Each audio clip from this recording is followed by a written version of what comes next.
Like, Bill, like, it's not as if, like, everything's rosy. I mean, oh, my God, man, we do this shit one more time. I mean, what the We're not going to win a fucking game. It's like, all right, Coach, we're 16-0, but...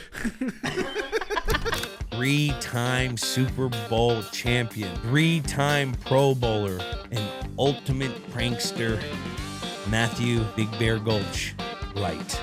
I was the first guy off the field, I was the first guy showered, and I was the first guy at the bar. That's what was important. I heard that story once. You went into his office, and what'd you do? So I had this mouse. When you hit that mouse button, it would send, like, Jesus through your body real quick.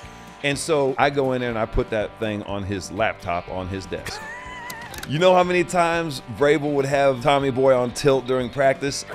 And, like, hard shots. What's the worst thing Vrabel has ever said to Tom?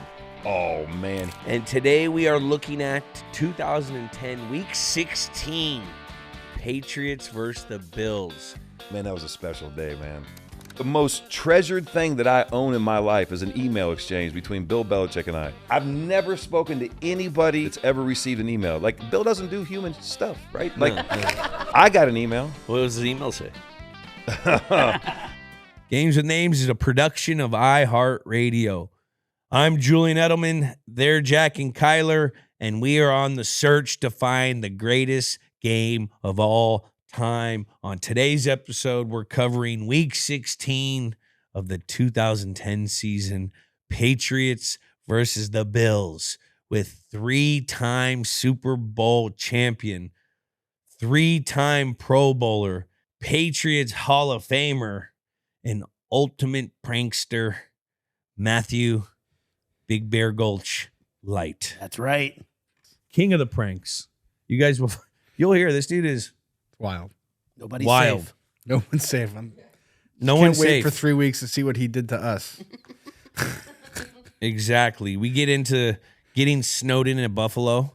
This was a crazy game. You'll understand why, where we went after the crazy night of clinching once again the division in Buffalo. Matt's infamous pranks around the locker room. This guy is a prankster.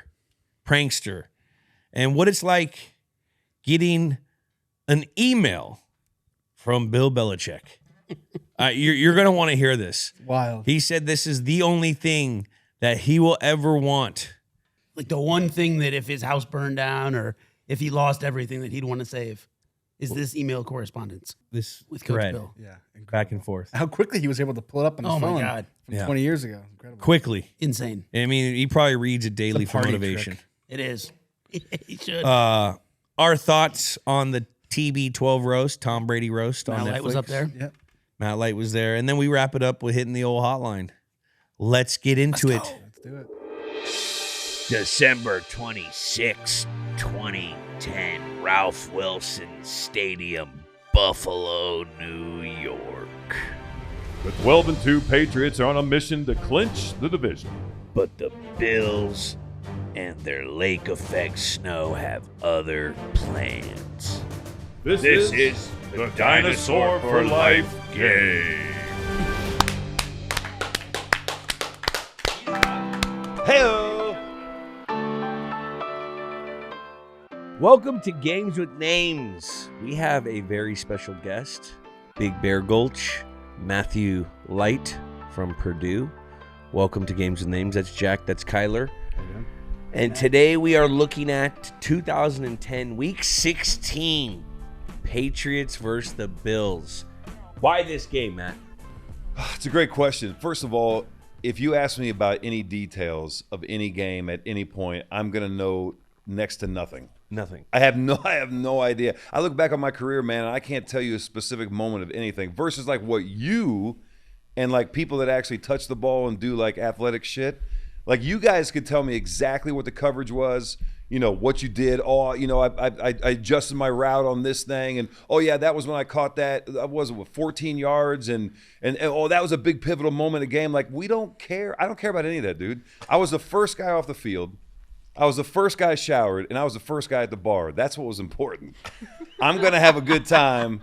And so, like, literally, you know, to sit here and come up with a game, like the first one that came to mind was, you know what I want to talk about? I want to talk about when Crowder and I got ejected in Miami having fun. And I was like, wait a minute, no.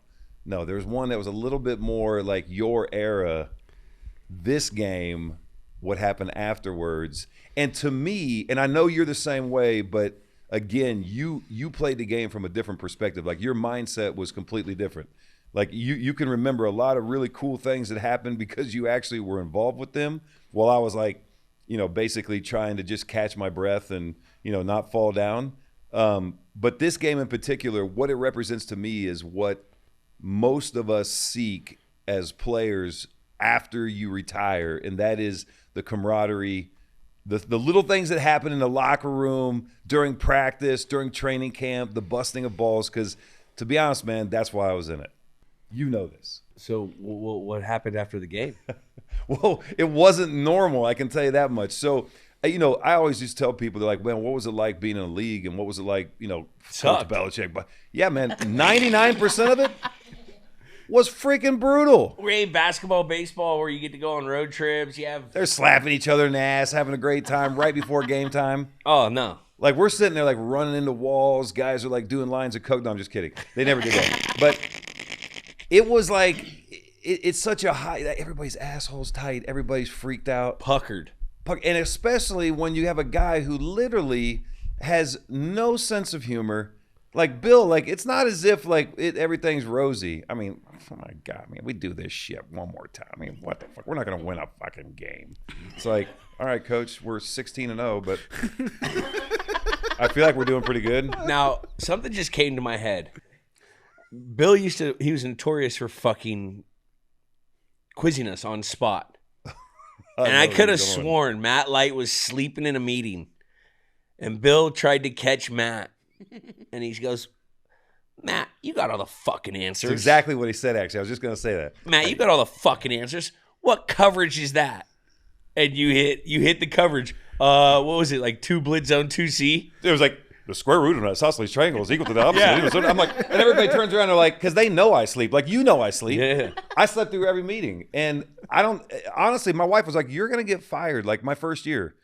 I remember Dante Scarnecchia, my line coach, would make me stand up in the meeting room when we had our offensive line meetings, and I would fall asleep eating a candy bar, trying to stay awake eating a candy bar, fall asleep standing. And he would be like, Light, if you fall asleep one more time, I will kill you. And I'm like, oh, man, like I'm a rookie. I didn't know what was happening. On that one, though, so this is the greatest, right? So notorious sleeper, Copen would kick me. He sat right behind me. He would always feed me the answer too, because I don't know what Bill just said. I was asleep. And so, and by the way, like football, like, yes, we're a bunch of Neanderthals, but like, I don't need to watch that 700 times. Like, all we do is sit and rewind, watch. So on this one, if you think on that season, we had a bunch of young guys, and defensively, as you know, the defense could get everything. Bill would be like, all right, look, what are we expecting? He'd be talking to the offense in this situation. What are we expecting them to do? I mean, it's 3rd down. We're in a red zone. I mean, we got, whatever. We got trips, and he'd ask somebody a question, and it'd be like a really difficult question. Yeah. And we would come up with an answer that's pretty good. I mean, he'd be like, no, what the fuck? That's not what they're going to do. I mean, God damn it. Have you watched an ounce of film? And then he would go to the defense and he'd be like, all right, guys, like, what's 1 + 7? And they'd be like, 6.5. And they'd like, oh, that's pretty close, pretty good. All right, now moving on. I'm like, what are we talking about, Coach? Like, those guys have no idea. What color are their jerseys? Right. Like, he would give some fucking terrible, he'd give the easiest questions, these fucking defensive guys. And they always got to pass. Always. Every time. So I'm listening to this, and I'm like, these cats have no idea. And Bill's kind of pissed off. Like, we had a couple weeks of coming in, and I want some answers. It's a Wednesday morning, right? And you better have my answers, right? Well, they weren't having it. So I go on my way out. I don't know why. I just had this epiphany.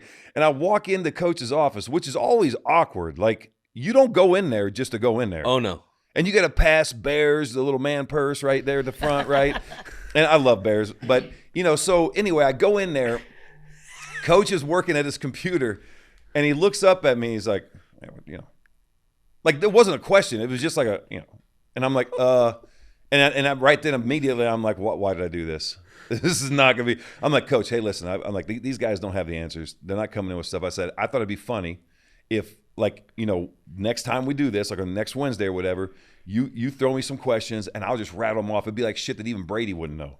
And he's like, all right, what are you thinking? And I'm like, well, you say something, then I rattle off an answer, then you try to hit me with another one, try to catch me slipping, and I'll just keep rattling them off, and all the guys are gonna, and that way now they're gonna know, like, I got to get in the film room. If Light knows this shit, then I really need to do a little bit more studying. And it fell on deaf ears, dude. He was just like, all right, look, no, like it wasn't like a, hey, that sounds like a great idea, or that's really stupid. It was just like indifferent. So I walked out of there thinking, all right, that failed. 3 weeks go by. I'm walking in and Bear's like, hey, Bill wants to see you. And I'm like, oh, snap. What did I do? Like, I totally forgot about the whole conversation, right? And I'm not kidding you. I walk in his office and immediately he goes, all right, look, I'll hit you with, what they're doing on third down. And then I'm going to talk to you about, when we get into the red zone, what that looks like. And then the last one, I'm like, and he rattles off these 3 questions he's going to ask me. And I'm like, okay. And I'm like, what's the answer? Like, I have no idea. Like, you're speaking like Swahili. I have no idea what you're even referring to, Bill. And he's like, oh, well, so I grab a pen and I start writing the answers on my hand. And we go in, team meeting kicks off, and he starts off with his typical, in the category of what we're not looking for. And it's some Bengals, problem with some guy getting arrested at a strip club or something. Always a Bengals player, right? I swear to God, always a Bengals player. And then he looks That's how at we me. learned the Bengal formation. Yeah. The F was all the way in the inside because he was in jail. In jail. That's yeah. Easy way to remember that. Catch up. So when he says exactly what you said, all right, like, you got all the fucking answers. All right, here we go. What are they doing this? And I literally just rattled it off immediately. I remember I could hear the air come out of Copen. He's like, shit, he's awake? And I didn't even know that one. So the next one he throws out there, I immediately answer that one. And the third one, I'm like literally looking at my hand, of course. And so when it's done and we leave the team meeting room, I remember the guys coming up to me and they're like, what the I'm like, hey, dude, just get in the film room. Like I didn't acknowledge the fact that Bill and I set that up. And here's the best part, Jules. I've never had a conversation with Bill about any of the funny stuff that's ever happened between him and I. I have the most treasured thing that I own in my life is an email exchange between Bill Belichick and I. You ever get an email from Bill Belichick? Ever in your history of your career? A text message. Okay, but never an email. No. I've never spoken to anybody that I've ever played with or came after me or before me that's ever received an email. Like, Bill doesn't do human stuff, right? Like, No. that's like a human thing to do. Like, send an email. Yeah. I got an email. What does the email say? So I was a rep, right? And I was in Hawaii. By the way, let me paint the picture for everyone out there.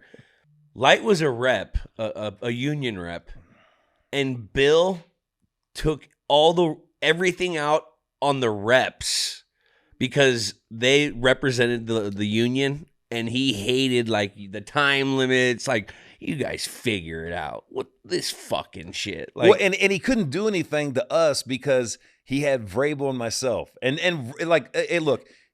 And by the way, last night, let's just pause for one moment. Why was it Braves there? First of all, why was the best roaster I've ever been around in my life? As you know, war awards with him, you're losing. Oh yeah. And I mean, and I can hold my own in a storm, but that cat, he's coming. He's a tidal wave of emotions. It's probably on purpose. He didn't want to cry. Tom didn't want to cry. Hey, because you know how many times Vrabel would have Tommy Boy on tilt during practice? Every time. I mean, he got in his shit. It was funny. So, but I will say this, props to you. Last night was phenomenal, and you absolutely crushed it. And I'm not going to lie to you, man. I was a little nervous for all you guys. I was live on Netflix, It was man. live. Like, no it was joke. a big-ass crowd. Yeah, man. You didn't even stretch. I didn't no pregame routine. I didn't see you take an energy shake. Just nailed it. But that was awesome. But Vrabel is the best I've ever been around, man. And the fact that he wasn't there, that's crazy. And like hard shots. What's There the weren't a worst whole thing lot of Vrabel's punches ever pulled. said to Tom? Oh man, he went at him with everything, man. There was nothing sacred to Vrabel for any reason. I will tell you this: one of the favorite lines I ever heard Vrabel say that was directed towards me is, we had a stag night to raise money for the Light Foundation in my hometown, right? And we stopped doing it because I thought, man, there's going to be a lot of kids born in my little hometown that don't belong to these daddies. Yeah. And so I was like, we're going to – and I'm telling you, it became a little crazy. But Vrabel would come in town with all these other guys. We had A.J. Hawk when he was at Ohio State, and younger cats too, right? And the mayor of my little town – now you got to think Mayberry, right? And he gets up and he has this proclamation where he's going to make it Matt Light Day, right? And he stumbles on some words. An hour later, Vrabel gets up and we're having an auction, and he's like, hey. And you know, when he gets the mic, man, it's gonna be profound and it's gonna be hilarious. He stops everything and he goes, listen, I'll give anybody $1,000 right now if they can get the mayor to spell matriculate, because he tried using that in a sentence and he stumbled over it. And in real time, man, it was really uncomfortable, but nobody said nothing. An hour later, Vrabel has it up there on the auction block. I'll give you $1,000 if you can get the mayor of Greenville to spell matriculate. And we lost it. But that's our boy, man. That's a funny man. Fucking Vrabes. Coming for the mayor's neck. Bill email. So yeah. So What the did Bill reason say? he wouldn't mess with us as reps very much. Yeah. But I get home from Hawaii, long ass flight, Hawaii to Are you in Boston. Hawaii, Pro Bowl?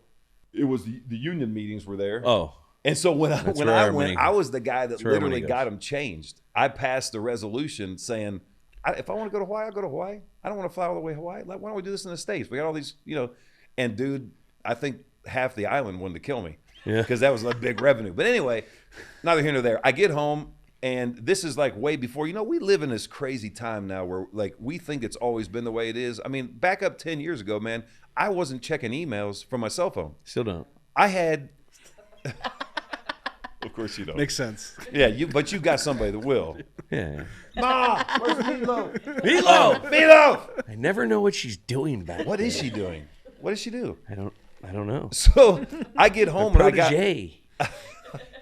I've got whatever it is, like Microsoft, whatever, and I get on my thing and I'm checking my emails, and there's an email in my inbox, Belichick, Bill. And I'm thinking to myself, you know what I thought immediately? Thank God, finally one of my offensive linemen is busting my balls. All the stuff I've done and nobody's really come at me. And then when I read it, I was like, Copen, you son of a gun.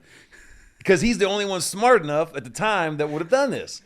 So I spend all night, like I got home at like, let's say 10:30, and I missed the whole first week of the off-season program because I was at the meetings. I had to go. So the next day was Monday, so I'm going to be jumping in a week late. And I'm staying up till like 1:30 in the morning, and I finally find a service where I can send an email and make it look like it came from someone else. And I know this is how Copen did it. So I write one to Copen. So you spent 6 hours trying Forever, dude. Forever. But by the way, you know how it is, man. You find one and it says it works, and you test it and it doesn't work. You got to pay for something. I'm like, this is stupid. Anyway, found one, sent Copen an email, walk in the next morning, and I'm ready to go toe-to-toe. But I'm never going to admit to shit. So when I walk past Copen, immediately he's like, you sent me an email, didn't you? I'm like, did you send me an email? I'm like, what are you talking about? And he's like, you know what I'm talking about. I'm like, no, I don't know what you're talking about. Because he has to admit first what he did. And then, okay, let's talk about it. Because that was pretty good, Cope. That was pretty good. We go in, we get our workout done. He doesn't bring it up anymore. And then he comes back to me right when we get done working out, and he's like, hey, you did send me an email. I'm like, no, I didn't send you an email. He's like, well, that's great because somebody sent me an email and it looks like something you would do. And I'm like, all right, well, if I get an email that looks like something you would do, I'll let you know, right? And now as I'm walking out, we get done running, right? And I'm walking out for the day. I can't shake it. I'm like, he's not messing around. So I see Bears and I walk in his office and I'm like, hey, man, because if it wasn't Copen, there's no one else smart enough. Bears must have sent it from Bill's email on behalf of someone else. And the minute I say something to Bears, he's like, oh, no, Bill sent you an email. I'm like, come on, man. Not my first rodeo, right? He literally gets up, goes into Bill's office. He's in a staff meeting, gets his computer to fire up, and shows me in his Outlook on the sent box the email to me. And it's the email. And I'm like immediately, I'm like, oh, man, damn. Like that goes up a notch, right? What did the email say? I'll read it for you. It's literally my prized possession. Yeah. Like, so I get this and now I'm like, oh, this is legit. So I take like 4 or 5 days because you know me, I can't like not acknowledge this.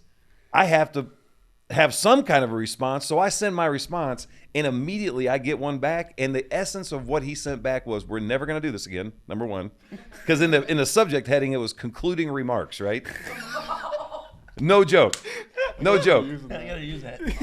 Concluding remarks. And to this day, and what he wrote in there, I'm telling you, this, I could lose everything, every Super Bowl ring. I could care less, man. Possessions like that mean nothing to me. This, if Let's I hear ever the lost email. this, You got to read it. You got to read I'm it. getting there, man. It takes me. I got big fat fingers. So we've never had a conversation. Bill Belichick and I have never once spoken about this ever. So, and by the way, I never break this out. It's one of these things that it kind of has to be in person, right? Okay, so here we go. All right, so just so you can see this, Saturday, April 7th, 2007 at 2:34 p.m. Okay? So this is in undefeated season. Yeah, going into it, yeah. Let's hear. Yeah. In the subject heading, greetings from the NEP off-season program, exclamation point. All right. Oh, okay, here we go.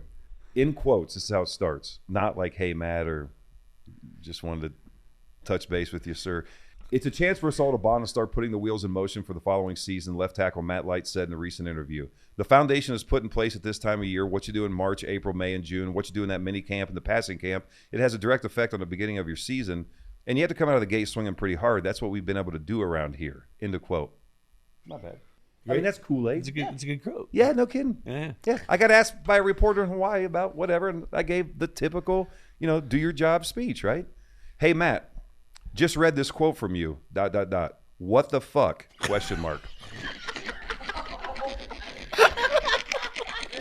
And by the way, so you see, like when I see this, like that's got to be coping. They're messing with me. That's not real. And Bill doesn't send emails. We have over 50 guys here working out today, and the one who isn't here does all the talking about how important the off-season is. Figures. A lot of your teammates were concerned about you and asked why you weren't here, but don't worry. We let them all know that you're in Hawaii for a week. If you want to get something productive done out there, why don't you have them move this meeting to the week before, all in caps, teams start their off-season programs? ? Very respectfully yours, Bill Belichick, head coach, New England Patriots, okay? So, like, when you got that, if you got that, that's not from Bill Belichick. All right, so we've been through this. You guys got the background. It took me days, and I did elicit a little bit of help from a family member who's far smarter than me, and I send him this. Now, and again, I will say, my wife, from day one, always told me, he's going to fire you. Like, please don't do that, Matt. Please don't leave here with that device. Don't put that on anyone's, whatever. Don't shock. Don't do what you're thinking about doing every single day, because that will get you fired. This one, I did kind of think maybe I was going to get fired. Coach B. And I thought that was awesome. That was the way to go, right? First of all, allow me to apologize for not responding earlier to your prior email. It has been my experience, limited as it may be, that a reflexive response does not serve anyone well. Thus, I felt it necessary to permit time to militate a more measured, philosophic response. As you are certainly better aware than anyone, we as human beings are not automatons. Rather, we stand as a compilation of free-willed rational beings. Given this, it becomes critical to impose a measure of collectivism for the benefit of the order. I realize that the concept of collectivism strikes a measure of aberrance in our rugged individualistic society, but it is such a collective good that allows us all to benefit. And it does not require a study of the incunabulum to realize that both coaches and players gain from a measured collective relationship with the financial bully pulpit held by the owners. Given this, and despite my commitment to the off-season programs, I felt compelled to move forward the collective good of the players through attendance at the PA meetings. In the long run, it is generally for the benefit of all. My commitment to this end is in no way a negative reflection on my dedication and commitment to optimizing my personal performance to the greatest advantage of the team. Your humble free-willed left tackle, Matt Light. Now, that said, I figure I covered all bases, right? That's an email. Bases, and I'm good. And I kind of got off my chest why I felt like I needed to be in attendance, right? Like, it didn't seem like that big of a deal. I had no idea that this would be the response to that gibberish. And I got to tell you, this is one of my favorite things in life. Again, April 11th, 2007, 12:45 p.m. It's like a midday email. Midday. Weird, huh? Concluding remarks. You're going to love this. Matt, I need some time to let this one settle, but I'll start with this. Why don't you consider dedicating yourself to having fewer mistakes and not leading the team in, once again, being the most penalized player on offense? Your numerous false start penalties, in evidence again at the Pro Bowl, and other transgressions like taunting continue to make me think that your distractions off the field affect your concentration on the field. My advice, if you have an interest in improving your performance, would be to minimize your distractions and focus on maximizing your physical development and technique in the off-season program. That 1 week really killed him. I continue to feel that you were totally out of line commenting on the importance of the program when you were not in attendance with the rest of the team. Now, this is when it gets great. Finally, Matt, there is no need to use multi-syllable words in your email that neither you nor I know. I am unimpressed. This will conclude my email exchange, and I will return to my efforts of trying to do a better job in coaching this football team. As for the PA meetings, don't worry about helping me. As I have said many times, and I remind myself, the best thing we can do for ourselves and our families is win, all in caps. Try to keep that in your mind in your quest for world peace. Sincerely, respectfully yours, Bill Belichick, head coach, New England Patriots. That's it, man. That's all I need in life. And we've never once acknowledged it. I played for another 4 seasons, and it never came up in a conversation. Never. Or the fact that I fried him and he lost all of his information. That never came up. Although he did stop me in the hallway and he said, if you ever go in my office again, I'll kill what did you do? I heard that story once. You went into his office and what did you do? So I had this remote, right? And again, this is back in the day when this stuff didn't really exist, but I was always surfing the net. And it was a mouse and it plugged in actually. But it didn't do anything when you plugged it in. You couldn't actually control the mouse. But there were, I don't know how you get this much energy out of 2 AAA batteries, but those 2 AAA batteries, when you hit that mouse button, it would send like Jesus through your body like real quick. And so he was in a staff meeting. It was in training camp and nobody was there. So I slip in and I'm on my way out. They're still working really hard trying to make us better. And I go in there and I put that thing on his laptop on his desk. I come in the next morning, dying, neck's killing me. It's like the start of training camp. I'm not even thinking about what I did the night before. And Bears is like, immediately when I walk in, he's like, not good. like seriously, like, and you can see in his eyes, like, and Bears just, the Bears. The Bear, he not good. And I'm like, what? And but I know what he's saying, right? But I'm like, what are you talking about? Deny till you die. And he's like, just telling you, it's not good, man. What happens is not good. And I'm like, hey, look. I can't play this game right now. I got to go get ready. So I walk into the meal room, and when I walk in there, Matty P is just got some toast or something, and he turns around and he sees me, and he's like, "You're an idiot." And I'm like, "What?" I'm like, "You too?" And he's like, "Hey, man, he's fired up, and because of your dumb ass, we spent like 2 more extra hours here last night." And I'm like, "For what?" And he goes, "I know it was you." And when he shocked himself the first time, he had his hand off the keyboard. The second time, his hand hit the keyboard and it deleted his notes. You know how he takes notes every single day of everything. Everything. Like, hey, by the way, this is crazy, man. Here's a great example. Let's say we're playing the Jets and it's Monday afternoon, so we're playing a divisional game, right? We're coming off a loss on the road, and we have a 2 key players on defense that went down. He'll go back in his notes and do keyword search or something, and he'll find a scenario that mimics that almost to a T, and then he'll look and see, how did I address the team? Did I go hard on him? Did I take it easy on him? Did I push him? And how hard did I push him? Did we practice a certain way? What was the outcome? How did it come out? All that stuff gets analyzed, man. That's the craziness and the complexity that a lot of people don't realize. I don't know how much that weighs in his success or whatever else, but that's who he is, right? So now, by the way, first time he didn't have his hand on the keyboard. Second time he shocked himself, he did, and it closed down the program. The way I look at that is, you're an error repeater. The first one was my fault. Second one, that's your fault. Now, we didn't talk about that, but I will say this. When he lost that was not a good day, because it wasn't like autosave, apparently. So all of his notes for that day apparently went bye-bye. And what I thought was real. So I wanted to go get my mouse, but I left that thing in there, buddy. Once I heard about that one, I was like, yeah, that thing's gone. What did he say to you? Literally, he said something like, he stopped me. And by the way, Bill's kind of like Tommy. Like, I have no idea how Tommy got from one meeting room to the next. I don't know if he floated in the atmosphere. He like became particles and just reappears like in weird places. Obviously, he didn't shower. Tommy never showered. Never. Nobody ever saw him in there. Weird.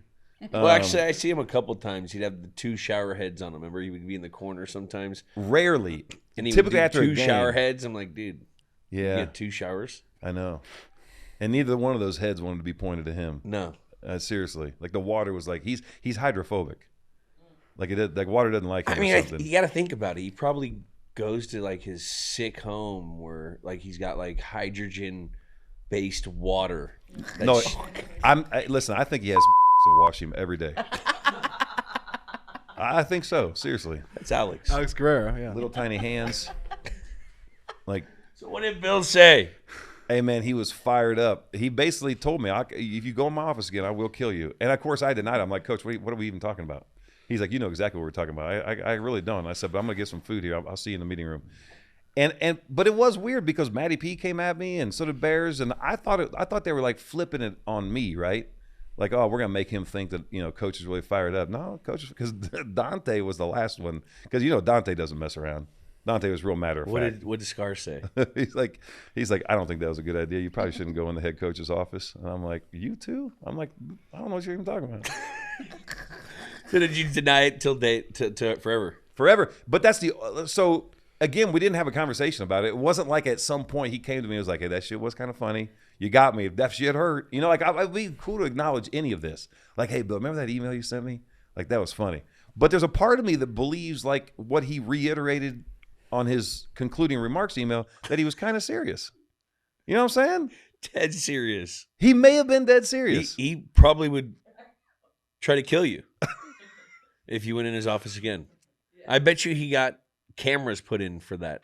He probably had Briggs sitting there like with like some samurai sword waiting for me to walk in. By the way, Briggs legit, SAS. Yeah. I mean, head of our security. I mean, this dude was legit. Missing a a leg. Yeah, did miss a leg. Whoa. Did he get bit by a shark or something? That was always the rumor. That was the rumor. Because he was a big swimmer. Yeah. Someone's like, his shark took his leg off. Yeah, swimming the English This guy's Channel. British, too. Yeah. The meanest motherfucker you'll ever meet. Whoa. Hey, do you remember when he and I had a serious confrontation out in San Francisco? I don't think I was there. Outside the meeting room? I wasn't there. Oh, I think you had to have been. We went back to back. We played 2 West Coast trips. That wasn't me. Oh, it was right before you got before there. me. That's right. Okay. What happened? Story though. Oh man, it was great. So I had this girl that stole from us, and she was like a babysitter. What do you mean a girl that stole from you? Yeah. Or like not anything like that, but she was babysitting, and she ended up taking like jewelry, and she's like she came from a good home. She had one of those sicknesses where she's like stealing stuff. Klepto or what which I is kind of like that. It's kind of cool. A You know what I'm saying? A beanie like Dane Cook? Keep your eye on them. Green flag. Yeah. Listen, I won't take nothing from you. But so we caught her on the cameras. Now we're on the West Coast, and you know how they always tell you, right? Like, hey man, if anything comes up, give it to us. We'll offload it. We want you to focus on football. So I kind of like doing things on my own, right? But on this one, I'm like, all right, we're far away from home, so Briggs is there, obviously running security, and I said, hey man, can you just have your guys deal with this? And dude, it was like the easiest thing in the world. Don't tell the girl what we know she stole. Just interrogate her and make her confess to what she took, right? Like, you know how, like, if you're going to interrogate somebody, you don't let them know, like, hey, we know you took this, and this. What else did you take? Well, no, I didn't take anything else. Yeah, you got it. Like, you make her spell out, because if she doesn't say all the stuff we know she took, we got her on camera, then she's lying.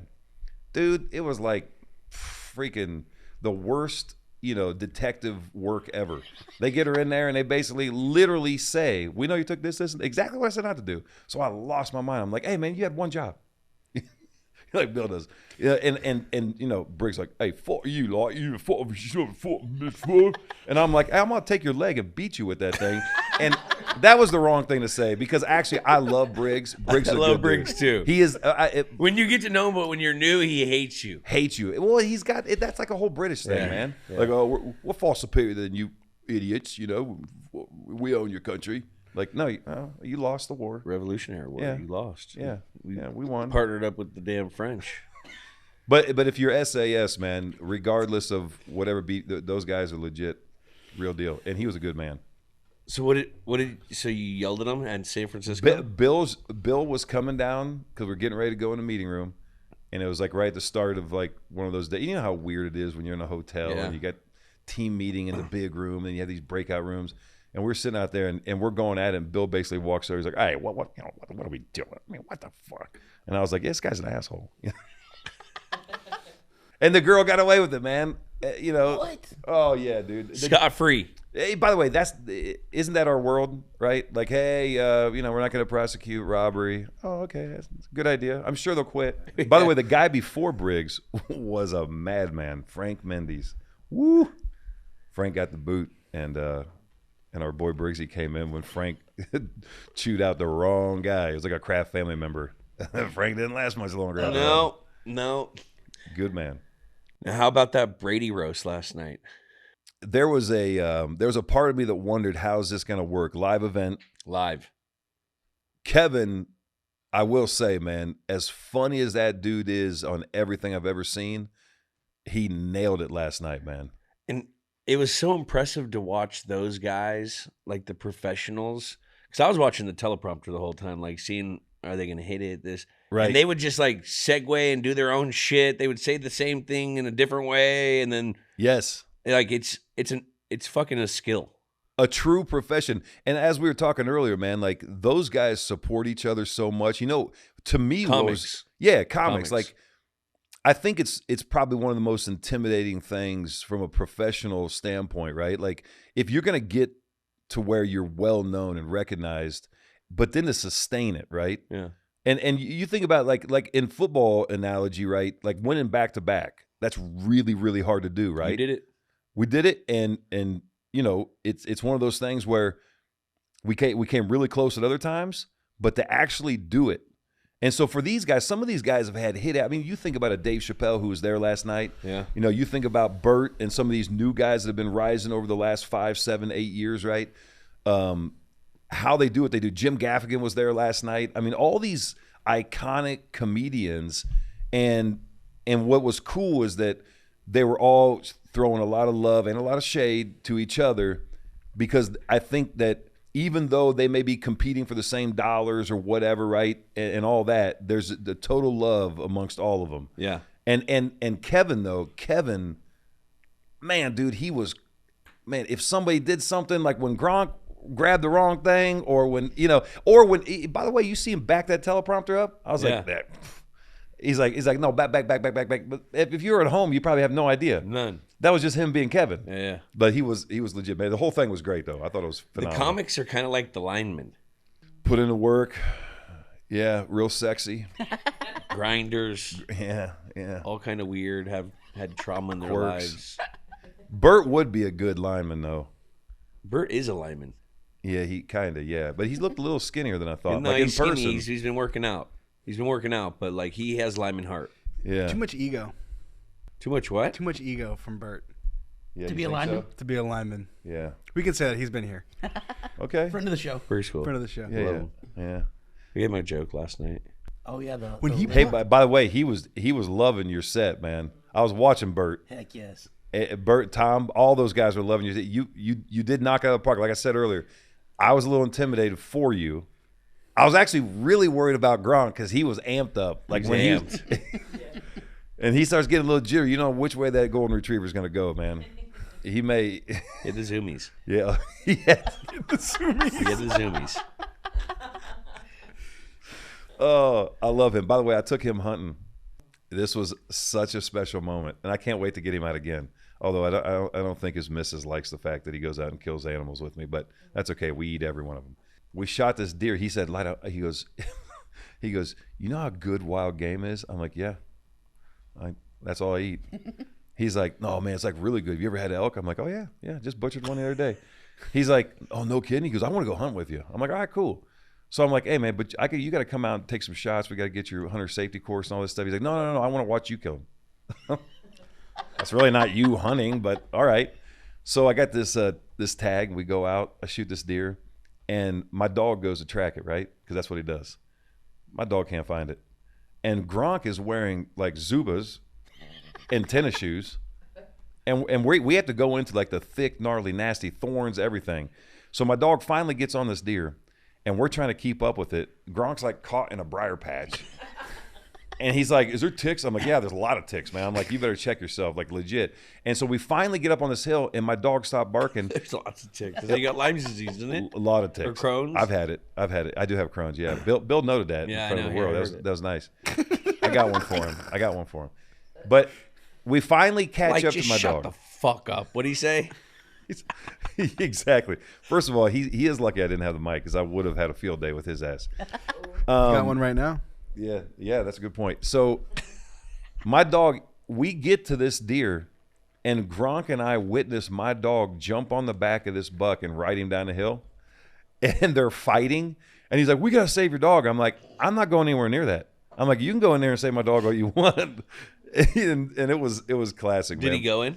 He did, and then he actually helped gut it and the whole nine, and I gave him a whole bunch of steaks off it, and he got to eat his wild game, man.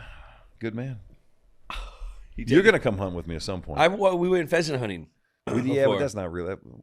That's kind of like we did pheasant hunting on that property, and then the guy cooked a pheasant pizza or something with the pheasant. Remember that? Oh yeah, some good stuff. It is good. You take anyone else hunting? Just let's see. Saturday before we flew out here to LA, we met up with Brew and his son. That was awesome. Yeah, had a great hunt, man. Turkey season. Now, I think I remember. Didn't you like post up on the Patriot property and take some fucking deers down or something? Or was it a turkey? I pulled up and I hunted that property forever because Mr. Kraft was like, I mean, look, he's like, I don't know anything about what you're doing. I'm like, all right, cool. It was like the green light, right? So I would hunt right behind the stadium where that Lawton's farm, close to that, right? Yeah. And they're great people. I went in one morning, and this is awesome. This goes right back practice. to Bill. This is before, and this is in the off season. And I go to set up, and one of the security guys comes over. You know, like the guy with like the weird lazy eye. Yeah. And he's like, hey man, you can't be here. And I'm like, huh?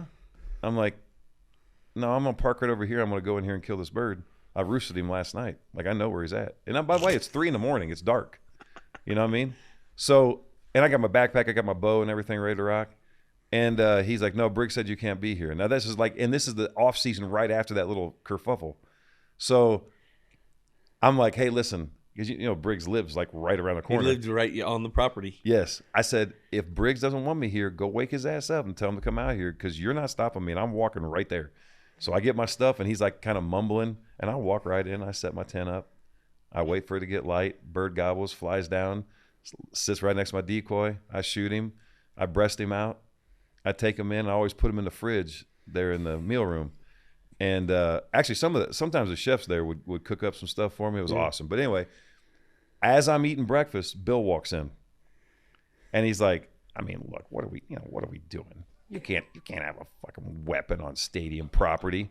And I go, "What?" I go, "Hey, Bill, the reason you're hearing about this is because, you know, Briggs is a dickhead."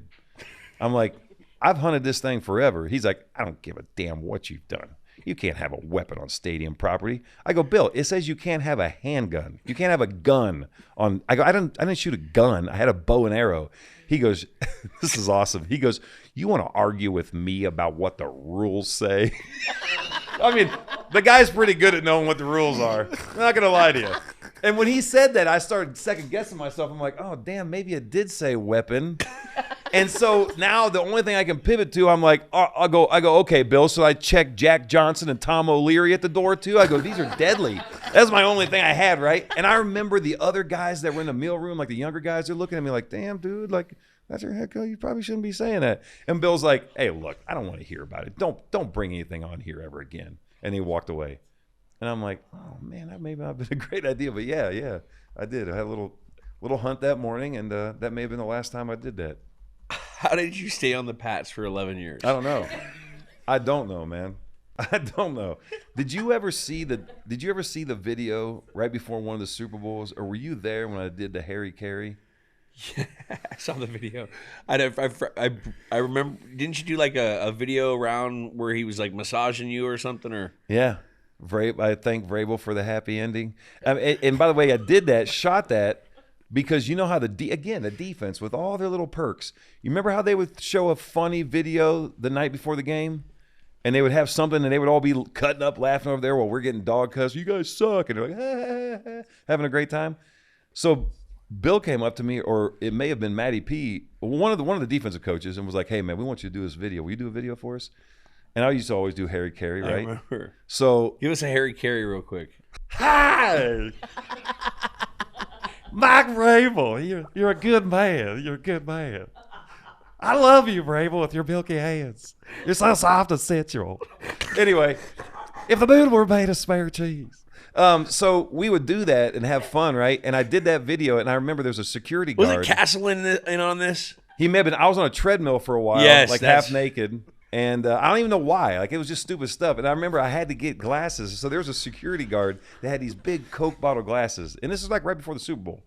And like I'm trying to like be serious, you know, like I did take the game serious, but they're like, yeah, you gotta do this video. So I'm like, oh God. So the video crews videoing. I remember the guy had to sit in a chair and couldn't move because he couldn't see like his like right here. So this poor security guard is just sitting there forever while I'm wearing his Coke bottle glasses, doing some stupid Harry Carey bit.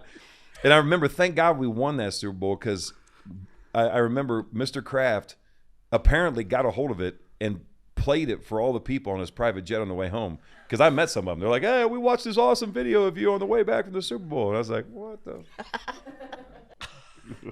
Yeah, I don't know, man. I think that's why they kept me. It wasn't my stellar play. I can tell you that much. You didn't get cut? You got cut? No. I'm just saying. That's like, why they what? I think that's why I made it as long as I did. Oh. Bill was like, oh, well, he's you. going to do something stupid. Yeah. You know. Fucking Bill. Take us back to Ohio. What was the young man like? I wanted to be a game warden until I found out that they don't get paid very much money. You know what's crazy, man? Grew up in a small little town, home of Annie Oakley. Yeah, little Miss Sure Shot. You know anything about her? No. Wow, Bill Hickok? Like no. I went to Kent State. I don't know anything about Ohio. She's like little Miss Sure Shot. She had to feed her family. Absolutely not, Matt. Oh man, wow, this is terrible. Okay, so anyway, so you're not going to probably go to the Annie Oakley Museum or Garst Museum. That's not a big deal. Small little town, big farming community. I'd never seen a game until I played in one, right? So I didn't know Purdue was in the Big Ten. I'd never seen a college game. My dad, severe polio growing up, right? We didn't do sports. We were into the outdoors, you know, pre-1800 encampments, running around, doing crazy stuff, hawk and knife competition, hunting, fishing. Did you watch that ESPN stuff, like where they would do like the axe scene and they loved it? Yeah, I know. It was the best, man. I used to watch it. You ever watch? You guys know who Marty Stauffer is? You ever heard that name? No. Well, I'm Marty Stauffer. Welcome to our wild America. That's like my favorite show growing up, dude. He like take you out and show you neat things. Like here's a pine marten. They're really clever, and he like film them. I mean, it was awesome, dude. It's almost like Bob Ross meets. You know, like David Attenborough. Yeah, there we go. Without the British accent. David Attenborough is a badass, though. Sir, by the way, Sir David Attenborough. So anyway, that was my world, man. Growing up, small little town. I had no idea you could get a scholarship. You didn't play high school. You played high school football. Oh yeah, man. I played. Well, my mom did not want me around, so like I played Pee Wee. I was in football all my life, but and terrible, really terrible. I was a tight end. I went to Purdue as a tight end for some unknown reason. I never did anything athletic ever. I was never a tight end in high school. You keep on saying that, bro. You're like an undersized tackle. You have to be athletic. Well, no, I have decent short space quickness, I think is what they said. You know, here's an awesome one, right? So for you, how did they describe you for the combine? Do you remember? Do you remember the write up for yourself? Quicker than fast, doesn't have a position. Do you guys have this write up? Can you guys research this write up? Yeah. Okay, go ahead, keep going. Quicker than fast, doesn't have a position, played against shitty talent. This is depressing. I wasn't going this route. Get it out though. Get it over with. Because they were wrong. They were dead wrong. Yeah, they were. But they describe things, right? Like what I'm getting at is white guys, smart, white, works hard. Yeah, effort guy. Yeah, effort guy. I love how all white guys are effort guys. You know what I mean? Like blazing speed. Nope, he's an effort guy. Loves the game. He's a gym rat. Loves the game. Is in there. I'm looking here. Kent State staff comments on Julian Edelman from fall 2008. Upper echelon worker, knows his physical limitations, likes to BS. A lot better than what you said. Likes to BS. Yeah. What's that mean? Bullshit. Wonder if he'll start a podcast. Like yelling at people. I don't know. We do love to bullshit. Wants the ball in his hands. Pause. Football instincts will help him as a wide receiver. Has the feet to play defensive back. They're right about that. Yeah, they were. Most competitive guy I've ever coached. But that's pretty good remarks. You know what mine said? What did yours say? All right, so there's a lot of things that you can say about an offensive lineman, right? Yeah, they talk about lower body strength, has a good wingspan, real good punch, great drive off the ball, initial contact, drops his hips. I mean, there's all kind of really short space quickness, blah, blah, blah, blah. None of that was said for me. You know what mine said? I swear to God. Basically, mine was he's coachable. That's it. He's coachable. And I don't even know why that would even translate to anything that would actually help me get drafted, but Basically, I was coachable, and having never seen anything, never seen a draft in my life, when I got drafted by New England, I thought I was going to some other country. I didn't know where New England was either. I had no clue, man. I wouldn't have been able to throw a dart and come close. No, I knew because of Madden. I didn't know where Foxborough was, though. Never heard of it. Because you guys were winning Super Bowls, so I used to play with you guys every once in a while. Yeah. On Became Madden. relevant. You guys Yeah, were- so that was my world, man. Like I didn't know anything about the game of football. Blessed to do it, and honestly, man, just the people we got in those early years, especially, man. Like I think back on these guys like Roman Pfeiffer and Grant Williams, and man, so many guys that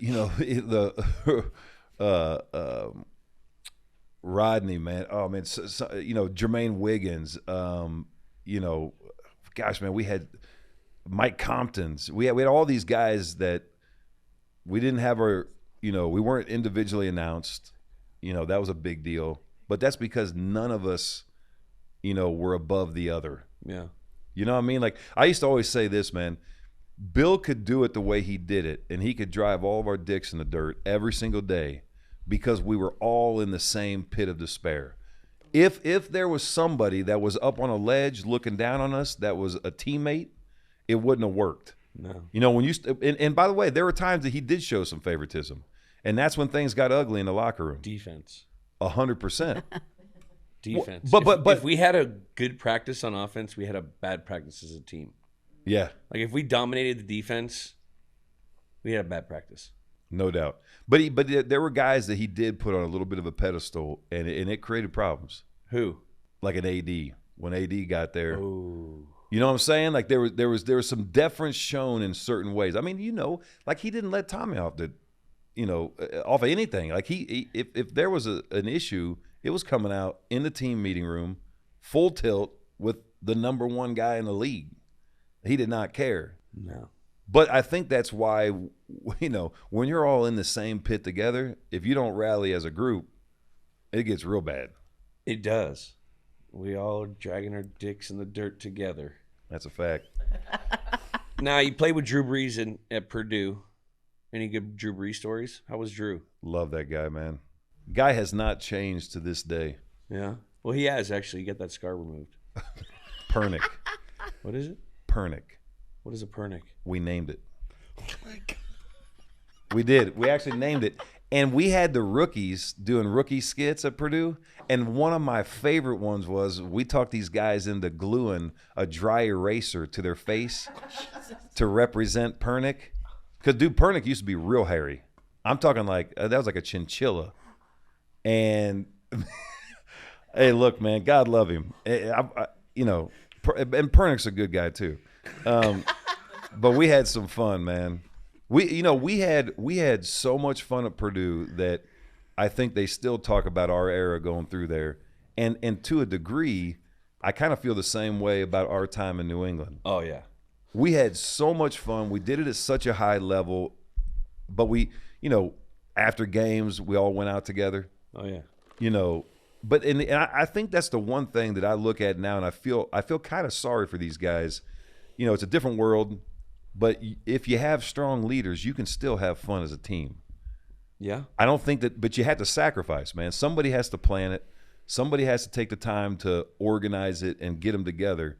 And I don't think guys are as willing to do that today as we were back in the day, because everybody's got a brand. Everybody's got something they want to push.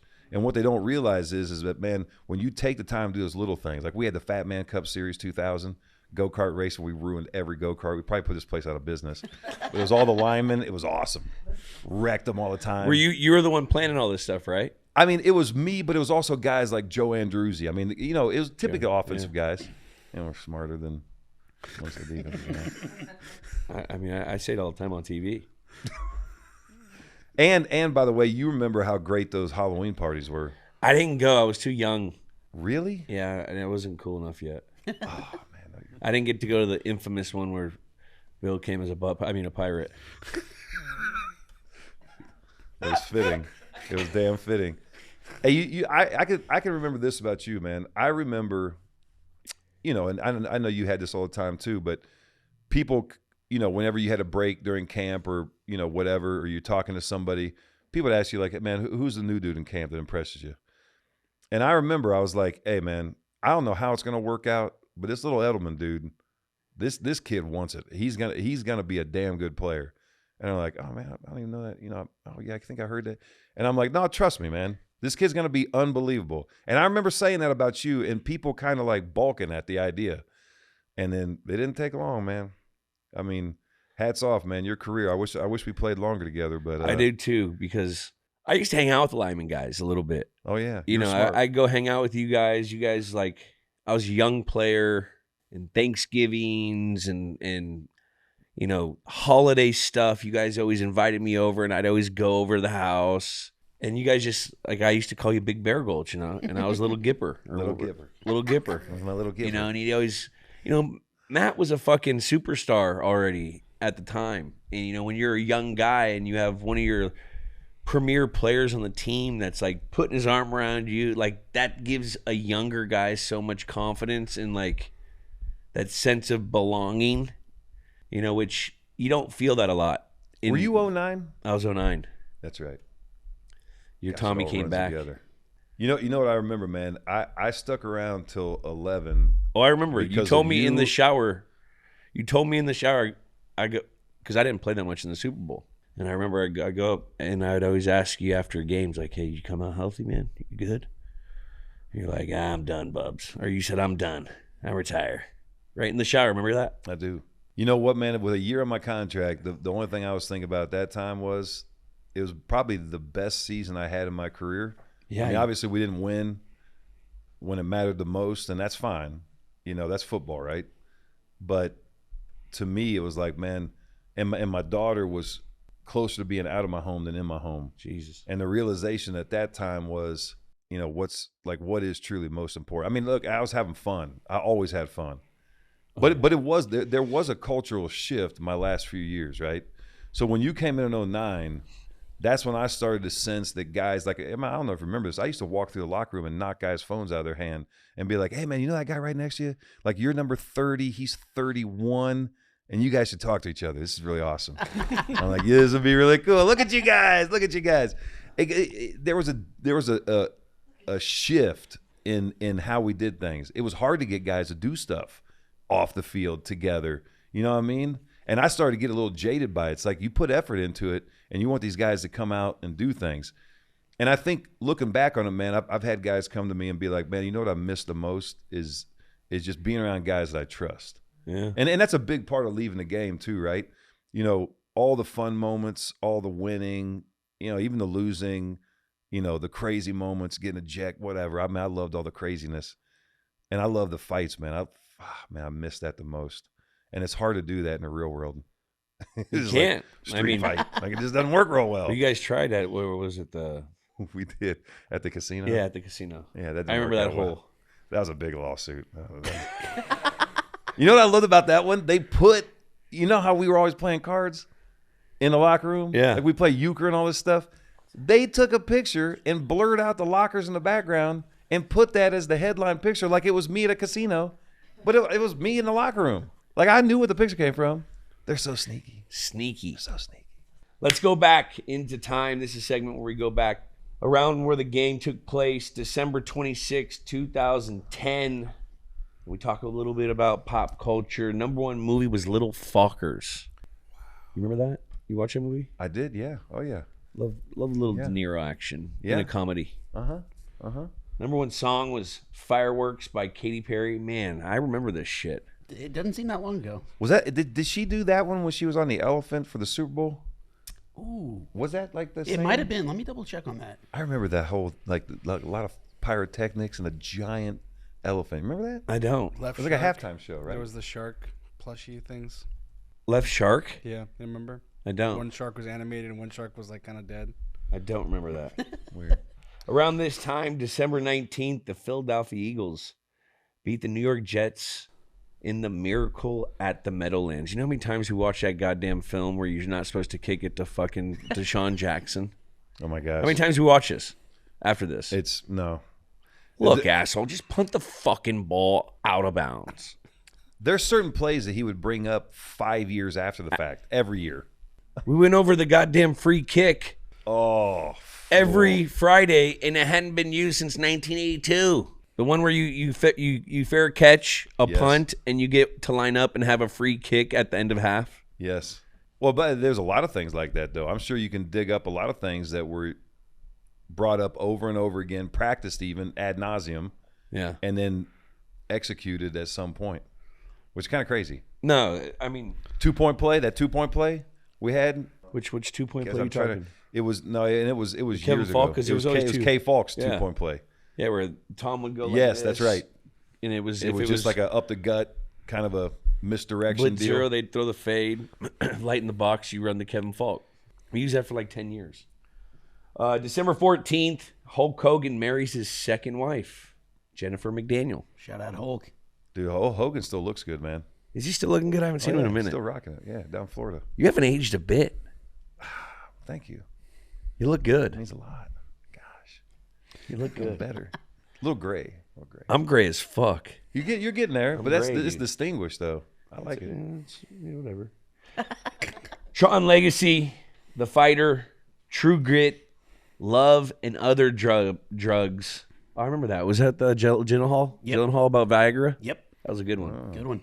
We're all popping off in the box office. Shout out to Irish Mickey Ward and The Fighter, baby. You ever hang out with Mick? I have, man. Yeah, he did a bunch of charity stuff. I did my first charity event. It was with him and the Dropkick Murphys. Great Sounds group, like the most man. Boston event ever. Right, hardcore. You know, Brian Fox painted Catering. Mickey Ward for the opener for that movie. He did like the thing for the premiere. And my daughter got to paint on that. Her brush strokes were still on it. Whoa. We went to a studio, and my daughter was really into art at the time. And B. Fox was like, yeah, bring her over. By the way, he's one of the best. Yeah. I don't know if you have any of his stuff in here, but he's the best. In the sports world in 2010, Super Bowl champions were the Packers. NFL MVP was Tom Brady. We heard the stat. Anytime a team had MVP, they never won the championship. You remember that? And honestly, by the way, it kind of blew my mind. I never even heard that before he brought that up. Yeah. It was like 15, 20 years drought. You guys beat that Packers team this year, yeah? Wait, 2010? It would have been at their place, right? No, we didn't. Were we on the road Yeah, there? Green Bay came to Gillette, came to 31-27. Week I remember playing there, week but- 15. We beat them? Yep. We were good this year. We were 14-2 this year, weren't we? Yeah. Jesus. Heck of a team. Giants won the World Series. Can you tell us about the Tiger scandal? Do you have any stories about that? Remember Bill giving the 45-minute presentation on why Tiger Woods is Tiger Woods? I do remember that. And then Randy, as soon as it broke, went out to practice and was like, Hey, Bill, how about Tiger fucking Woods now? Remember that? Yeah, I do remember that. Remember that? I do remember Bill that. just twirling his whistle. That fucking asshole. Oh my God, is the best. And Randy, he was never with the offense. He'd No. always be with Will Fork on the defensive side, stretching. Not really stretching, just talking. He was always the last guy in the meeting room too for the morning meeting. You remember that? Oh, yeah. Like I'm talking like as Bill was walking in, the door was just closing behind Randy too. And I'm like, damn, man. Because if you were half a second late, that was payroll deduct. I'm talking if the door was shut and you weren't in your seat and Bill walked in there, that was a bad feeling. Terrible. Really bad feeling. And I remember one time I had the Randy Moss mask. I put my sweats on. I got his extra pair of sweats with his number, which didn't fit real well. And I sat in his seat. Remember how he always used to sit with his big ass legs way back and he'd back in this thing with his hood up. And dude, when you have that stuff on, you look just like him. Like that mask was amazing. And so when he walked in, I just stood up and was like, straight cash, little homie. You know? And I remember Bill was just walking into and he's looking at me like, you know, Randy, like, damn, like, come on. You're an idiot. Jack set the stage for the Buffalo Bills on this match. This was back when the Bills were the Bills that we know and love. The little brothers that just got the shit kicked out of them. Record 4-12, first year of the illustrious Chan Gailey era. Drafted C.J. Spiller 9th overall. He was a rookie this year. Started the year 0-8. 0-8. This was the year Marshawn Lynch got traded to Seattle. And this was around the time that, remember there was talk of the Bills moving to Toronto? Yeah, Buffalo, they played a home game there. Played a home game in Week 9 against the Bears, lost up in Toronto. This was the year of Fitzmagic, Brian Brom, Trent Edwards, all made starts for the Bills this year. The lone Pro Bowler was Kyle Williams, the defensive tackle. He's a monster. He's legit. He was a beast. That dude was a He workhorse. played for a long time, too. Long time, man. This was a team with some other dudes of like Roscoe Parrish, Lee Evans, Leotis McKelvin, speaking of another classic Bill, Stevie Johnson, Fred Jackson was a beast this Great year. releases, Stevie Johnson. But yeah, not a great Bills team. 4-12. Yep. Finished fourth in the AFC East. Lighter, how'd you feel about the Bills back in these days? God, I love beating them up. It was, you know what it was? It was one of those things where, like, on the road, loved playing in Buffalo. Why? Loved it. I love the atmosphere. You roll in there. First of all, they're the kind of fans that they're going to try to piss on your on the bus as it rolls by, but then they're going to high five you when it's a good game. You know what I mean? Like, they're true football fans. They love their Bills. Love them. No matter what, hell or high water, man, they're going to be there. They're going to support them. They're burning trash cans. You know, it's not like when you're in Oakland and you see like the chaos, like Mad Max meets, you know, fandom. Yeah. It's like that's a crazy scene. That was crazy. But those guys do get it on, but they're doing crazy stuff. I remember watching a dude like belly dive onto a table full of beers. I'm like, that's redneck. There we go. Go get him, buddy. I'd never been flipped off by such a crazy age group difference from like 6-year-olds to like 95-year-old women. Yeah. After you go in, you whoop their ass in Old Orchard. It's the best, man. I remember didn't you steal a fucking, you used to steal. It's amazing memory. You have amazing memory. You used to steal the stools. Yeah. Like I said, I'm not stealing anything from you, but I have been looking. And but I did. And by the way, that stool is in my house right now. My kids use it all the time to get on the like counters, and that stool was cool because and it's very Buffalo like. It wasn't real ornate. It was nice and square. It has to be, I'm gonna say, quarter sawn white oak is where I'm going. Quarter sawn white oak. Yep, and it's real beefy. So wasn't ornate in any way, but very solid, very firm, very heavy. Has a big round top to it, and in the center has a recessed brass plate with the number 72. And I remember I searched all through the locker room to find the right one, and then I put it in my equipment bag. I remember. This was from the visiting locker room? Oh yeah, man! I try to steal something from every visit. You know, my most favorite stool is KC. You stole stools from everywhere? From almost every place we went to. But by the way, you know this. Not very few. I bet you none of them today No, they really have have chairs stools. now. Yeah, they did the build-in. So it was the last year of the old Arrowhead Stadium, and they had, now this is probably quarter sawn white oak too, but it was stained and it was nice and it was turned on a lathe. All the legs were real nice, and it has the Arrowhead with the KC logo engraved 72? in. No 72, but it's awesome. Yeah, I remember you were trying to put that thing in your bag or something. I got it. And what was it, Bros? Remember, was that the old equipment guy? He's like, Yeah. Mike, we can't do this or something. I'm like, yes, you can. Yeah. Was that the move? Just shove it in the duffel bag and get out of there? Yeah, because they're huge, right? Because you get all your pads and all your stuff in Right. there. What's your favorite thing you stole from another stadium? Listen, is there statute of limitations? I mean, I'm not going to jail on your podcast. No. You know what I'm saying? Like, Double jeopardy, bro. It's gone. That's a good point. Yeah, it can't be tried twice. There's no way. Gosh, man, the best thing ever. Hey, you know, so some of my favorite stuff that I have hanging now, we just moved down to Chepachet, Rhode Island. And in the move, I found some stuff that I had ganked from the Super Bowls. So, like, again, I was always the first guy off the field, right? It was like my goal to get to the bar as quickly as possible. Bar Louis, baby. And I would rip down all these banners. I remember just jumping up and just running. Ting, ting, ting, ting, ting, ting, ting. Wadding it up. Throwing it. Ting, ting, ting, ting, ting, ting. And I have all these really awesome banners from the Super Bowl eras. Like the ones that hang in the hotel. Yeah. Yeah, when we get to the hotel, I couldn't stop myself there either. They'd be like hanging off like a big atrium. And I'd find my way up in there and like, sing, sing, sing, sing, sing. Can we just get it? What is your craziest prank that you did as a New England Patriot? Okay, so I would say probably the best one that I did on a team, I mean, the best one I've done, period, was having some guys pulled off their private jet. That was one of the greatest of all time, man. What do you mean? I mean, and by the way, I did have a guy, and you can look this one up. I just did a full video on it. I had a guy kill a turkey, and he thought it was the world record albino Osceola. And Osceola is only found in Florida. It's a version of a turkey, right? It's a subspecies. And he went hunting with me. But what he actually killed was a broad-breasted white turkey that was farm raised. and like literally like in a double wide in some guy's backyard. And I just put it out in the woods, and he shot it. And he snuck up on it. I told him that if you squat down like a sumo wrestler and carry a fake turkey tail fan, that you can walk right up on him, which you cannot do that. But he did it, and he practiced it for a while. And it's one of the funniest things ever. I have it all on video. Like, by the way, I was right next to him when he shot it, but he had no idea I was in a full ghillie suit in a palmetto bush. Snake almost bit me. And when he sneaks up on it, I swear to God, when the turkey saw him, it was like, oh, thank God there's a human. I've been out here in the wild. Like, what the hell? Like, he came from, like, literally a guy's backyard. And so he shoots and misses him, and the bird, he was so fat he could barely walk. 44 pounds. Like, dude, that's twice as big as any bird. And he started walking my way. I'm like, this is how I die.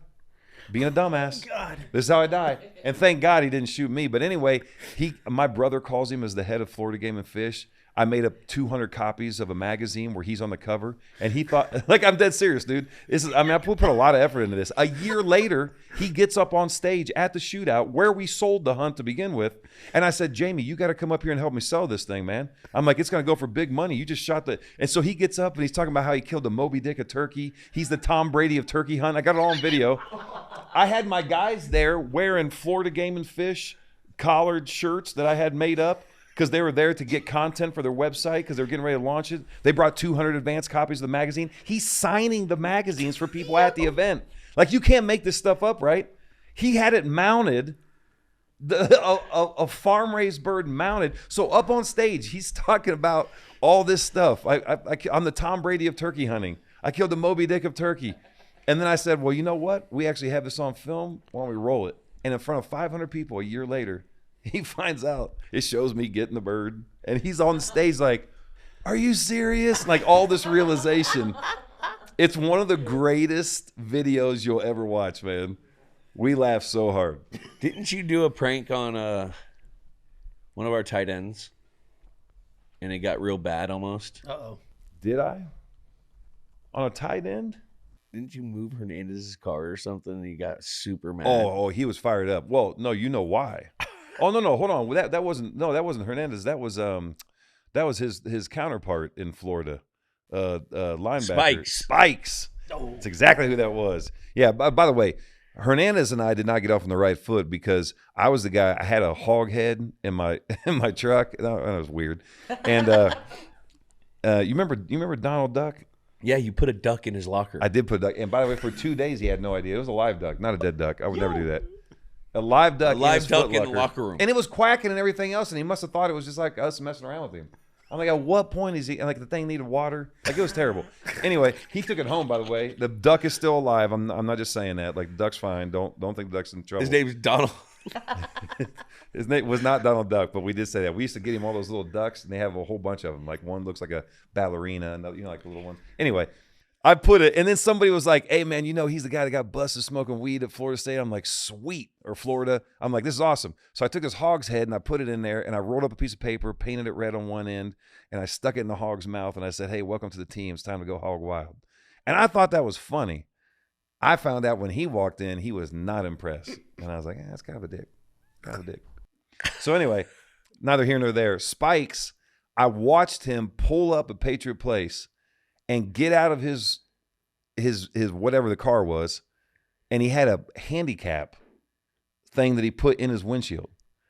And I'm like, mother trucker. Like, by the way, that is a total dick move. Can't do that. You can't do that. Can't do that. We're at the stadium in in a player lot. And by the way, it's not like he blends in. He was wearing like a full like mink fur coat or something. I don't know. Like he was kind of a pimp. He was crazy. He kind of. You remember when he brought to the craft wedding? Yes.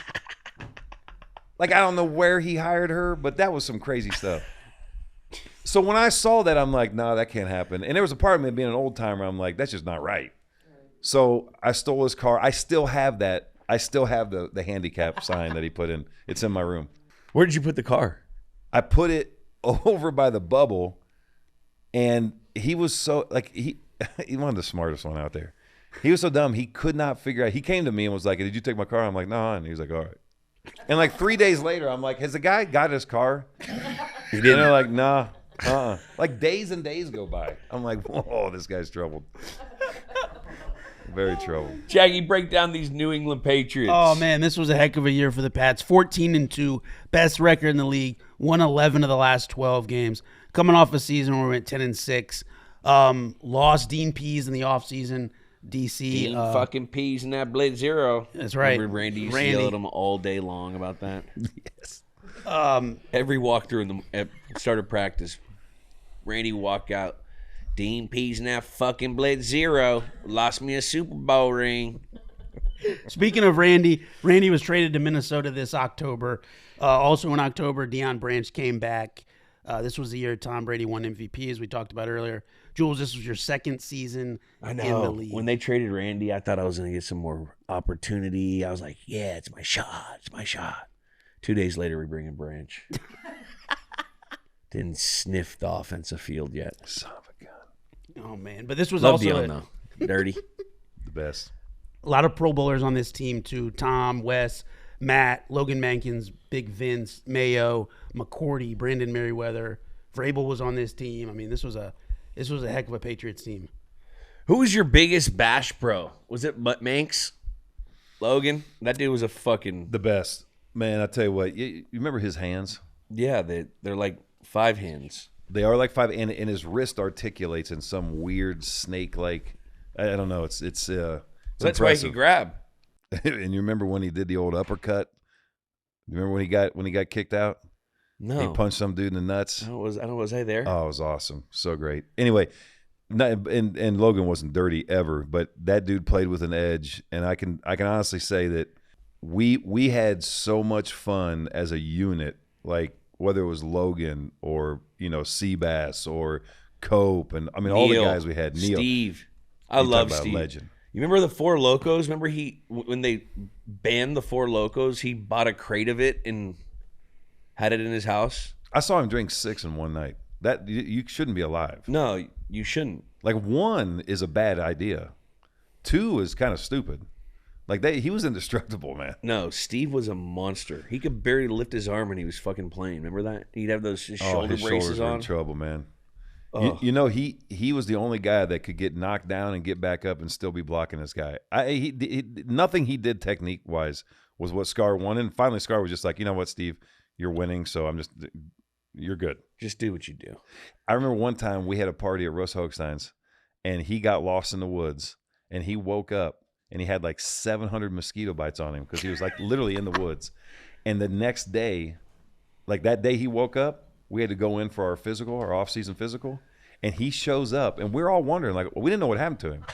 We kind of thought maybe he made his way home, but he lived a long way from there, and his car was still there. So like, we don't know what. Well, he passed out in the woods, and when he showed up, he's on the table, and they're doing the EKG. They start that. Yeah. And he's got leaves stuck to him in random spots and welts all over his body. Oh. Fucking Neil. Neil was awesome. I went to his house in San Diego when we went out there. Remember we went out there? Yeah. Oh, yeah. And he did a lot for Bakersfield. He loved that wrestling community. That guy he was a pro wrestler. He beat Brock Lesnar in the World Championships. I think he did. I think he won the collegiate title, heavyweight, the Greco-Roman, and the freestyle all in the same year. And I think he was the first guy to ever do that. No, he was a bad man. Bad man. Yep. Now, what makes Dante Scarnecchia such a great coach? First of all, it's a combination. Like, if you want to talk about an angry individual, just mix. I'm dead serious, man. And you don't see this very often. When Italians and Mexicans mate, you get a Dante Scarnecchia. You see what I'm saying? Like, there's something in there, man. Because like very driven, very like fiery. Chip. Yeah, you like when you have that. So it's kind of like the Italian intensity. Right, like that, kind of like rip your heart out, like mafia kind of thing, with like a Mexican, like crazy, like a little the yapping dog, like because he wasn't big, but big guys definitely feared him, right? Oh, he scared people. Hell yeah, and he coached like some of the biggest monsters out there, and we were all like, "Yep, we got you, coach. We're in." Taskmaster, you get a military background, right? UOP.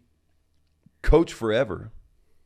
Goes all the way back to like the beginning. Was it SMU when they got the death penalty? there, and then he went to UOP, right? Yes. And wasn't like there's a bunch of dudes that came from UOP. He coached. By the way, he was in a made-for-TV movie.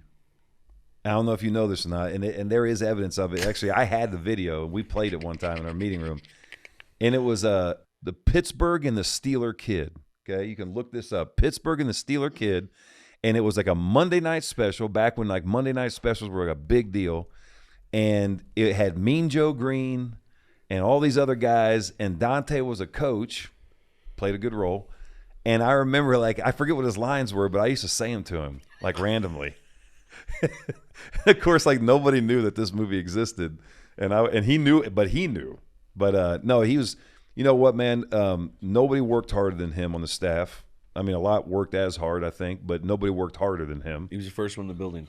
First in, last out. 3 a.m. he'd get there. And he'd go to bat for us, too, man. Like we butted heads. Like, you know, we went at it, but always had a healthy respect for him, because if there were things in that game plan, you know, whether it was the coordinator's idea or Bill's idea, and Dante looked at it and said, yeah, that ain't going to work.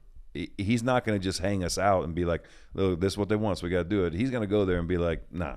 Yeah. You know what I'm saying? And I think that's a big deal. I don't know what it's like on other staffs, man. I was on one staff my entire career, but I can tell you one thing. You know, when we went into our openers, I mean, hell, if I had a problem, I'm sure you even said things at times, right? Like, Yeah. no, I don't think we should run that early, or I'm not feeling that one. And there was input like that. I don't think that's probably normal in every situation. No. What impressed me with Coach Scar, and I saw it when we had a different line coach when he took a year away. Remember that? He left for a year or something. Scar could break down the actual technique, and it wouldn't be nice how he would say it to line. He'd be like, you fat fuck, you drop your left leg and put you, like, he would tell you what to do. Oh, yeah. Which other guys like, that's not acceptable, or you can't do this. He would literally say, you know, you got to do this, drop your... And that's No doubt. He would tell you what you had to do. Yeah. And he'd tell you where you stood. He'd tell you how bad you sucked. I mean, listen here, ass eyes. Did you ever see when I did the Dante Scarnecchia motherfucking instructional video, how to motherfuck people into submission? No. Oh, Explain it. unbelievable. So rookies were doing a terrible job with their rookie skits one year. And I'm like, we got to do something to make them laugh. So I brought my stuff, because I lived in Foxborough, and, you know, we stayed at the Residence Inn, and you're trapped in that hotel for a month during training camp. So I brought my film equipment in, and we sat there in the Residence Inn and shot this thing with the rookies, and I directed it. And it was basically like, if you watch like one of those, not an infomercial, but like where they're selling things on TV, you know, like, so it was like, you want to learn, it started out with one of the rookies, and I can't remember this kid's name. He was a lineman. You want to learn how to motherfuck people? Are you tired of being taken advantage of as a leader? Do you want to get your people to get in line? Are you not being as productive as you know you could be? Well, here's your chance. Dante Scarnecchia's patented system designed to motherfuck everybody into submission. And it was amazing, because I wrote down every one of his sayings for years and years. I always had a notepad. Like, if I was awake, it was just to do something stupid like that. And so I had every one of his sayings, and we had a scrolling list, and it was playing this. It was playing the song. I thought this was awesome. I will be your father figure. Put your tiny hand in mine. You know that song? Yes. And it's playing in the background. I thought that was so awesome. It was like little things that I found funny, probably if nobody else did. But it's like, and then I had Ryan O'Callahan was the voiceover for, you'll learn the classics like, if you don't think that shit sucks, you can go fuck yourself. And it just kept listing all these classic What were Dante some of his lines. sayings? Oh, ass eyes. He loved to call people ass eyes. You're not worth hammered shit. Remember him saying that? Yeah. That's not worth hammered shit. If you think that shit's the way to go, well, then you can go. I mean, like, it like just kept listing them all the way down. And then what I thought was a stroke of genius, I had Steve Neal and myself. We sat in front. You know how they had the curtains at the Residence Inn, and we were on the first floor, so there was a light outside, but it was dark. And so I shot, and it was a silhouette. So it was like Tony the Tiger. You could just see like our silhouette. And we sat there and made it look like we were talking, but we made the rookies say, or no, we said it and we had the rookies be the silhouette. And I would be like, Steve's like, I've been in Dante Scarnecchia's motherfucking system for 4 years now. And I can honestly tell you it works. That guy can really fuck you. You know, like he's like giving a testimonial and then there's another guy giving a testimonial. So we play that for the rookie skits. I turn around to see Dante's expression and he's just like stone cold, just like looking at the screen. No emotion. I look over at Bill. Bill's because you know how much Bill loved the rookie skits. Loved him. Oh my gosh. Talking about him last night at the roast. Yeah. What's your best Ernie Adams story? Oh we my had him God. out here. Oh my God. Oh, you know what? I knew that. Somebody told me that you had him here, and I have to go watch that because and I'm sure you're exactly the same way. Love Ernie. I love Ernie. Oh my gosh. By the way, genius in the markets back in the day. Oh yeah, I asked him like, I used to ask him all the time. Everyone heard the rumors that he made Bill a bunch of money in the market or something. Yeah, he was on a trading floor, man. That guy was in it. You know, commodities, the whole nine. Yeah. He gave us some stock tips. Yeah, we at went to dinner. We went to dinner and picked his brain about it afterwards. What was the tip he gave? I remember one. Invest in what you know. Yes. By the way, that's some of the best advice in the. That truly is the key right there. And then he said, if you wouldn't buy the whole company, don't buy a single share. Wow, I thought was like that pretty good. too. Ernie, Yeah, what- good words. Hey, I'm going to tell you my favorite Ernie Adams moment of all time, and this is yes. unbelievable. I think I remember where this is going. Go ahead. At practice? The plane? Oh my God, man! Did you guys talk about that? No, Oh, how did you not talk about that? because I wasn't there. Oh my God! So this is so amazing. So our practice fields are right outside the stadium, and we have this upper field, and we're at practice, and there is a plane coming over, and I'm sure it's going to one of the air bases, right? But it's like a C-130, and I'm not kidding you. We can see it coming. Actually, we can feel it coming. And I remember looking, and I'm like, oh my, and I can see the pilot's expression on his face. Like, I'm not just saying that, man. Like, I can still see it to this day. And I remember thinking, that's going to hit right where I'm standing. Because the angle it was coming at, it looked like it definitely blown up the stadium. For sure, man. And I'm looking at this, and by the way, everybody stops. Like, nobody stops during practice. It wasn't like their fans were there. It wasn't during training camp. This is like during the season. And these two nutsacks, and they probably got demoted big time, dude. Because I know they got in trouble for doing this shit. They're like buzzing the tower, you know? Like, Yeah. permission. Go ahead, Maverick. And here they come. And as I'm watching this, my dumb ass should have been doing what Ernie was doing. Because the only smart guy on that entire field was Ernie. And he's running. By the way, I never saw Ernie run like this. He's running Mach 5 away from the danger. And I remember thinking at the time, like, he's the only smart one. I'm definitely dying. I'm definitely dying. And that shit is still in my head. I can still see him running. I mean, the clipboard went flying. I'm not kidding you, dude. He's the only single person that ran away from danger. And that dude buzzes the tower. And then when he cleared the stadium, we were all like, oh. And then I thought he was going to hit that big water tank. Yeah. And, dude, he banked right along. And that water tank is what? I don't know, 40 feet off the ground? It's not like it's 1,000 feet. He's on the surface and didn't die. But anyway, Ernie Adams was the only one that ran away from it. Fucking Ernie. Genius. Dog. Oh, love that guy. Jesus. We had him. So when we played, I don't know if we talked about it on the episode. We were playing the Super Bowl, and we were at, I think, Houston. And there was like a rim around the football field. Like, you know, the old school fields, they used to have that cement rim for the Yep. track. Yep. Well, Ernie somehow fell down in the middle of practice, hits his head. He's bleeding profusely out of his head. Joker goes, gets 7-8 stitches, comes back out for practice. That's a man. He had the full wrap on his head, didn't he? Yes. Dude, you couldn't Football get a guy. player today to do that. No. These guys are soft today, man. Are they? The players today. And by the way, it's not. I don't really put that in as their fault. And not all of them. There's some football playing Jessies out there.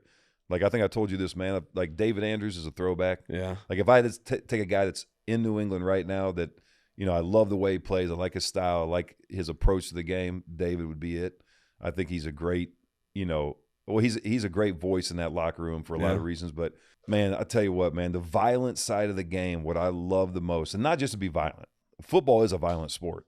You should want to try to knock the guy out across the line from you legally. Yeah, legally. But in today's world, man, how in the world do you prepare yourself? The league has a real problem, a legit problem on their hands, and it's being masked by FanDuel and all these gambling sites, right? Because the revenue's still coming in, but the passion, the average fan, and the rabid fan has left the game in droves, and that's not a good thing for football. No, yeah. You know what I'm saying?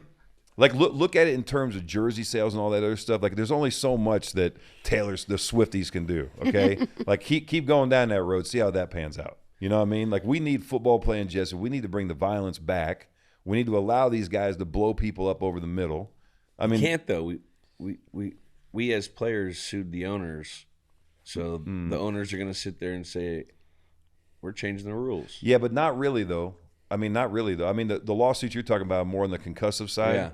Yeah, those were in play long before, and those are just a function of doing business. Like, you think about all these industries and how they mitigate risk, right? It's all insurance. It's all a game, right? Like, I can go out and have an event where we shoot a lot of guns, and we do.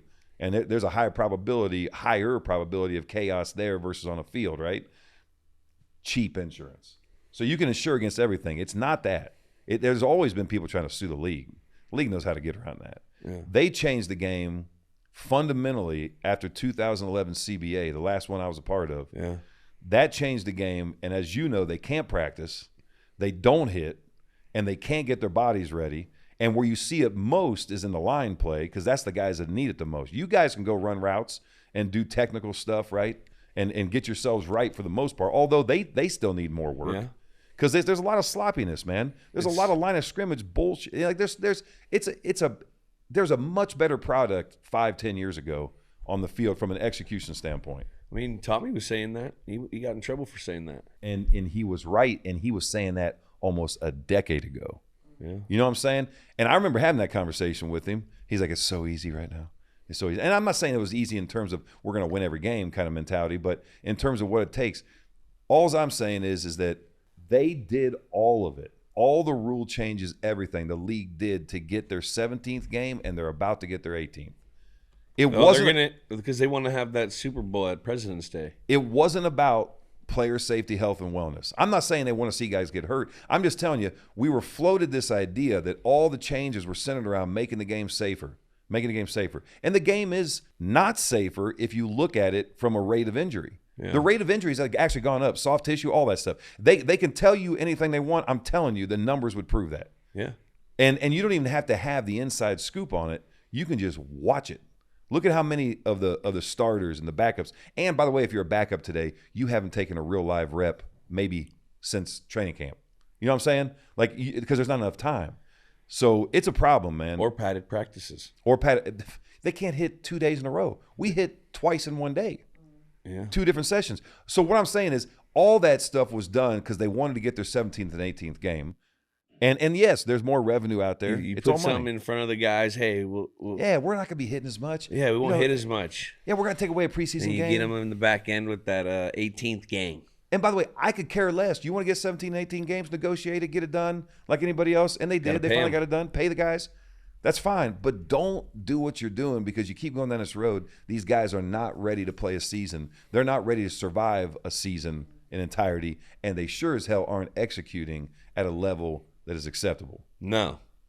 I mean, training camp by the time I retired was a joke. It was the worst days of my life. Oh. And yours in the beginning. First time I never ran like that in my life. I was a quarterback, bro. I was like slinging JoJo's in special teams periods at Kent State. You know what I mean? Like I had to run every period. I was dead. We used to have run game in the morning, pass game in the afternoon, double days. Remember that? Oh man, hot, vivid, sticky. I mean, by the time I left, bro, you didn't have 3 days in a row, or it was like 3 days on and then you get 1 day off mandatory. It was fucking crazy. Remember when we used to get the Iron Man award if you made it all through training camp? Because you were a football playing, you were a bad dude if you made it all the way through without, getting dinged up to where you couldn't practice a day. Yeah. And by the way, on that note, going back to our boy Briggsy, head of security, we were filming a thing for the oil consortium. for Kraft. It was like we got paid to go do something, right? And so because they were like a big sponsor of the stadium, they were coming in the back entrance right by Briggs's house, and it was Russ Hochstein and I, and it was supposed to be like Russ coming out of his house and the oil delivery truck coming up, and I was doing something. I was like dog cussing the cheerleaders for some reason. Actually, that wasn't part of it. I just took that upon myself, and it was funny. They gave me the video, but anyway, when we're doing it, I told Russ, I said, hey, we're going to be doing this at Briggs's house. I said, I'm going to steal something from Briggs's house right in front of him. He's like, no, you're not. I'm like, yes, I will. And dude, so he, being British, had a gargoyle, a concrete gargoyle, and it was sitting on the railing of his porch. And Briggs is here, Russ is right here wearing a robe, looking like an idiot, and I'm sitting here, and it was kind of raining out, and I had my rain jacket, and I put my jacket over the gargoyle, and we're talking, and right in front of him, I kind of gripped my jacket, so it looked like I was just grabbing my jacket, and I cupped it. That thing was heavy, about damn dropped it, and I just took it right on my side, and I said, oh, I got to go back to my truck, and I put that gargoyle in my truck. When we got done, Russ was like, I thought you were going to steal something from him. I'm like, I did. He's like, no, you didn't. And I opened my truck door, and there's a gargoyle, and he is dying, right? Fast forward, and I'm tying this back in. Hang with me. Fast forward to the end of training camp, and I got my little Iron Man. We got a T-shirt, right? Yeah. Yeah, we do anything for a T-shirt.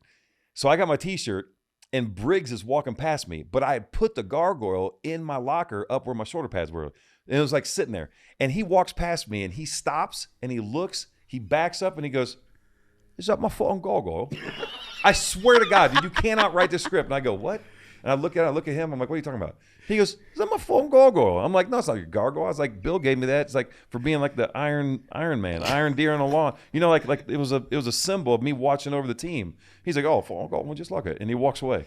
Now I'm dying inside, and Logan saw the whole thing, and he's dying, right? Next day I walk in, no gargoyle. Okay? So I'm like, all right, he got it. Never talked to him about it. Never had a real conversation, right? It's funny how that works, right? We're all busy, like trying to get better and be really good. So years go by, and we go back for a reunion for like the 3 Super Bowl, guys that were there for all 3 of them, right? The beginning ones. And we're there, and I brought my RV, and we're having a great time. And then Steve Neal, we go up because Kraft has a little reception in that little room up there with all of his people, and Steve goes, hey, man, let's go down to Briggs's office. We'll mess around. I'm like, oh, yeah, I'll rub my nuts all over his keyboard. It'd be awesome. I was just kidding. I wasn't going to do that. Probably would have. And we walk in, and I sit down in his office. I got my feet up on his desk, and Steve's taking a picture, and I look up, and the gargoyle is on the shelf. I stole it again. It's at my house. I have it right now. It's amazing. Double Jeopardy. Oh, man. Fucking gargoyle. I got it. It's the greatest, man. It's in my office. Old Briggs. He left.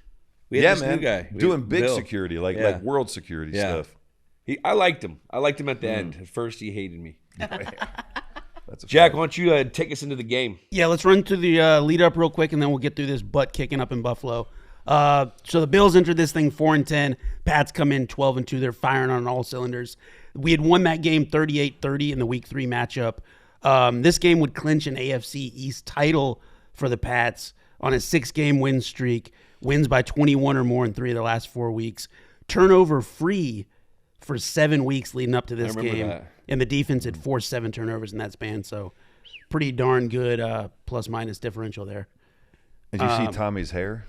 Really good hair. This was long hair Brady season. Yeah. It's That was like worth when he first was getting the plugs. Like the, you know what I'm saying? Like when that, whatever that Miracle Grow stuff they were sprinkling on him. He always said he had, what was that shit that Alex used to give Virgin him? blood. Ushia or something? I don't know. Some acacia berry or something. And then the game itself, 22 degrees, 16-mile-an-hour winds. This is Buffalo December weather. The game's the day after Christmas.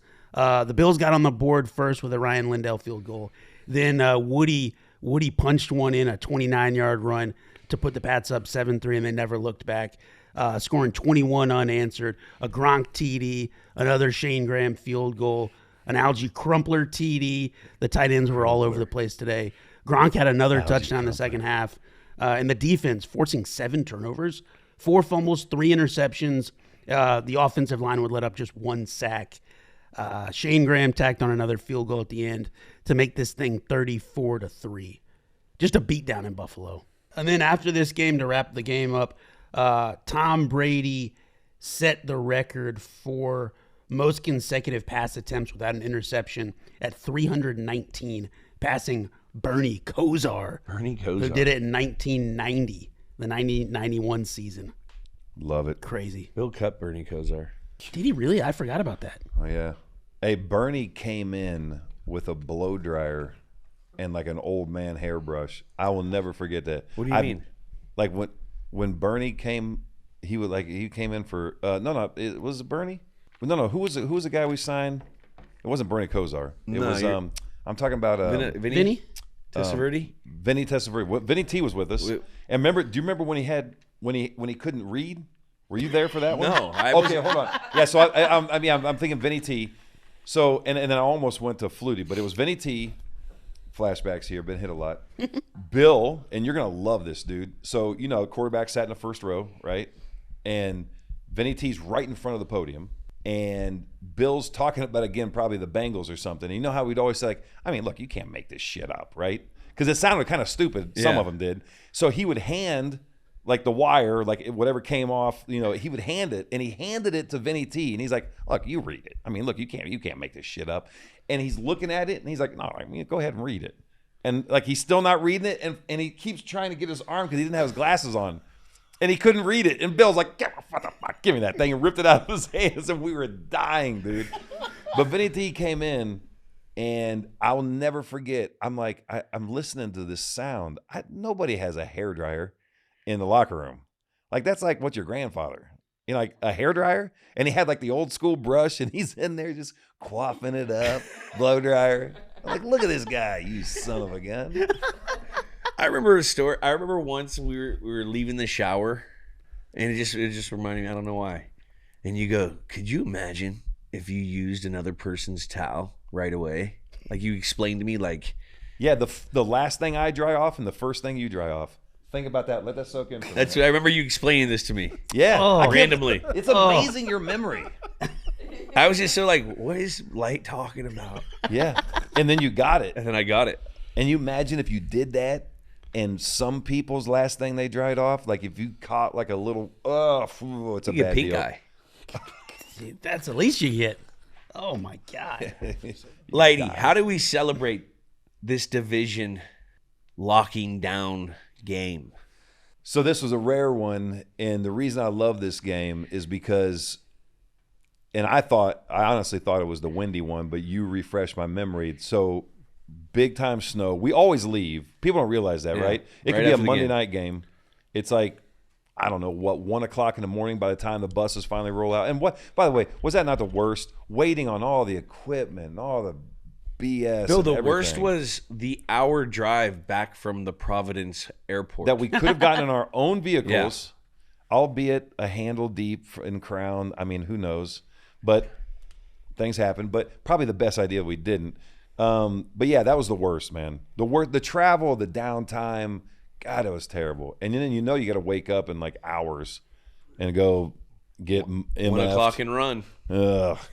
I mean, we do this again. We're never gonna win a fucking game. We won 34-0, Bill. I mean, it's not a big deal. Yeah. So we got stuck in Buffalo. Ended up going on some buses that took us to Rochester. Because there was a hockey tournament in Buffalo. Buffalo, so there was no hotels. That was for probably us. the World Juniors. If it was around Christmas, that's probably what it was. Yeah. Okay. So we on the way to Rochester, I would always do this hunt, and they had this place called Dinosaur Barbecue. Big shout out to Dinosaur Barbecue. Place is epic. They always had live entertainment, great barbecue, and we do the one in Syracuse, but I knew they had a location in Rochester, and so we call ahead. I get everything set up, and we basically hit that hotel, and immediately the whole team went. Whole team, coaches, yeah, it was hammered. And never do that. Like we never get an opportunity as a group to go do something, and that was a special day, man. That was so fun. It was so great, and just to see coaches being human and doing like so. And by the way, for them, I think it was a huge relief. Just to definitely have that time, man. Because the coach, like what people don't realize, the coaches got motherfucked just as much as we did. Oh, if not worse. Probably worse, man, and longer. the staff would sit and watch every single play of practice as a unit. And then watch it again with us. Yeah, and then watch it again with us. And then watch it again at night. And watch it again at night, no doubt. Grueling, man. I'll tell you, in the moment, I don't think I respected it very much in my early years. But by the time you've been around it long enough, towards the end of my career, I was like, holy smokes, man. Yeah, It's you're just a different leaving to go appreciation. home after a 12-hour day, and you're watching the coaches see their kids in the parking lot for an hour before they got night meetings. No doubt. That's why people ask you want to go to coach? No. Never. You want to coach? I'd have hit my nuts with a rubber hammer. Like, that's a terrible idea. What about a steel hammer? Yeah, I'm not Thor. But, yeah, that would hurt. It would hurt. So what happened at this barbecue joint? What did we do? We chugging beers. There was a lot of chicken. By the way, do they know you're, like, you have to be up there on a board somewhere. I could chug a beer. And the other guy that can chug a beer that's a little kind of you wouldn't think so, with like he's a little bit of a soft kitty in some man categories. I mean, we just roasted him yesterday, so we can just say it. Tommy can chug a beer. He can chug a beer. He doesn't look like a chugger. No, but he can chug a beer. You know what that tells me? He's got good opening of the jaw. Oh yeah. Roast mode. Yeah. Roast mode. Yeah. Yeah, I will never forget, we used to practice at Bryant College, and that was a training camp. And there's a little place right when you turn into Bryant College called Parentes. And I'll never forget, because Ty Law and Law Dog and all these guys would be like, Parentes! And we'd all go there, and we'd sneak in, and we'd get back right before curfew. And we were there one time, and I remember Izzo challenged Brady. And I'm thinking, dude, Izzo's going to smoke this cat. And it was back when they had the pitchers, and they're pouring into the solo cups. And I remember Tommy put that thing back, and I'm like, oh my God, this kid's a gamer. He's a gamer. Bring it on, baby. He's a fucking gamer. Yeah, there was a lot of chugging going on that night. I remember some guys got lost in the shuffle trying to get back I remember somebody was late the next morning to the team meeting. Who? I can't remember who it was. Was it Nico? Oh, it was Nico. I was like, this is unbelievable. It's like number 3. I think it was Nico. I guarantee it was Nico. It was definitely Nico. Something happened to him. He got a little sideways or something. I don't know, but he was definitely late to the team. And Bill didn't care, though. That was the good part. Yeah, because we clinched. Yeah. We clinched, and it was also a kind of fucked up schedule. Yes. Also, remember when we went to London? We had that same kind of vibe when we almost fought the Rams. You guys went to London. I was hurt on that one. You That weren't hurt there? me. It killed me, man. Oh, that was a fun trip. Killed me. Dude, Jared is getting, like, he couldn't even walk to the bus the next morning because we stayed out. The Gallery of Diamonds, Jared? Jared. Film Jared? Jared, our IT guy. It could only be Jared. Dude, I said that every time I saw him. By the way, Jared's the best. Teddy and Jared. Jared's the one that literally was losing his mind bringing a new mouse and new keyboard in for Dante when I used the little stick that I put in his computer. What stick? The one that made his mouse wander all over the place. How long did you keep this prank going? 7 months. And he lost it. Dante lost. I forgot about it, to be honest with you. It wasn't like I planned that. I put it in there towards the end of one season, and I was testing it, and it had like a thing where you could ramp up the volume. And it could do 3 different things, but I chose to do one. It would just make the mouse wander randomly. And I remember I put it in, and I'd see it because we'd be watching film, and he'd be using the remote, and all of a sudden the mouse would just kind of wander over. But then it wouldn't do it for like an hour. So I kind of forgot about it. And I remember in the offseason, guys were complaining about they had a hard time with it, but I didn't put 2 and 2 together. Well, then we got to OTAs, and I'm sitting in there watching film again. I'm like, this sucks. And I see the mouse wander. I'm like, oh, snap. And I sat right in front of Dante because he couldn't see me sleeping. So, and I had an amazing ability. Cope will tell you this. My head never bobbed. Never. And I'd be dead asleep. Perfectly sitting there. And Dante recognized it too. He acknowledged. He's like, I know you can sleep without moving your head. It's amazing. And I'm like, oh, thanks, coach. And so I could reach right behind me and pull that thing out. And I remember I ramped it up. And I put it back in, and that's when all hell broke loose. And Dante's dog cussing it. He'd go get Jimmy D. He'd go get Jared. They bring in a new keyboard, a new mouse. They put it all in. Then the next day, and by the way, when they come in, I just pop it out. So they're like messing with it. They're like, Coach, we'll put a new keyboard and mouse in. So that went on for like a week. and Dante's losing his shit. He can't run his meeting right. And the minute he go to click on something, it'd be like, woo. And he, son of a bitch. And he'd bring it back over and try to click. I remember the day I walk in and Jimmy D stops me and he goes, look me in the eye and don't you lie to me. He goes, I found that stick because I forgot to take it out one day. I found that stick, that USB drive you put in the computer, and your dumb ass almost made it so that I fired XOs. I'm like, what are you talking about? He's like, what do you mean, what am I talking about? He's like, I couldn't figure out what the hell was wrong. I'm blaming the software company. I'm dog cussing them every single day for a freaking week. He's like, don't ever do that again. I was like, oh my God. It was amazing. Didn't you get him with a shocking remote too? I did, and that one was so great because he, on his remote control for running the video, Cowboy clicker. Yep, the cowboy. He there was a piece of tape on it, and it said remote. And I took mine, and my remote it wouldn't do nothing. But I put that piece of tape over it, and it had all these little buttons, and it had one chrome button that was outlined in red. And if I told you the world would end if you clicked it, you couldn't help yourself. It was so cool looking, shiny. You know what I mean? Like, it's just like something you had to press. So I put the little thing on there, and I'll never forget, man. I never used to tell the guys anything. And I'm sitting there waiting for the shoe to drop, right? And he walks in, he's talking about something up on the whiteboard, and he comes like, all right, we're gonna watch a little third down here. And he's sitting there, and he's got the tape playing. And he goes, oh, I got a new remote. And I can hear him say it. I'm like, oh shit, here we go.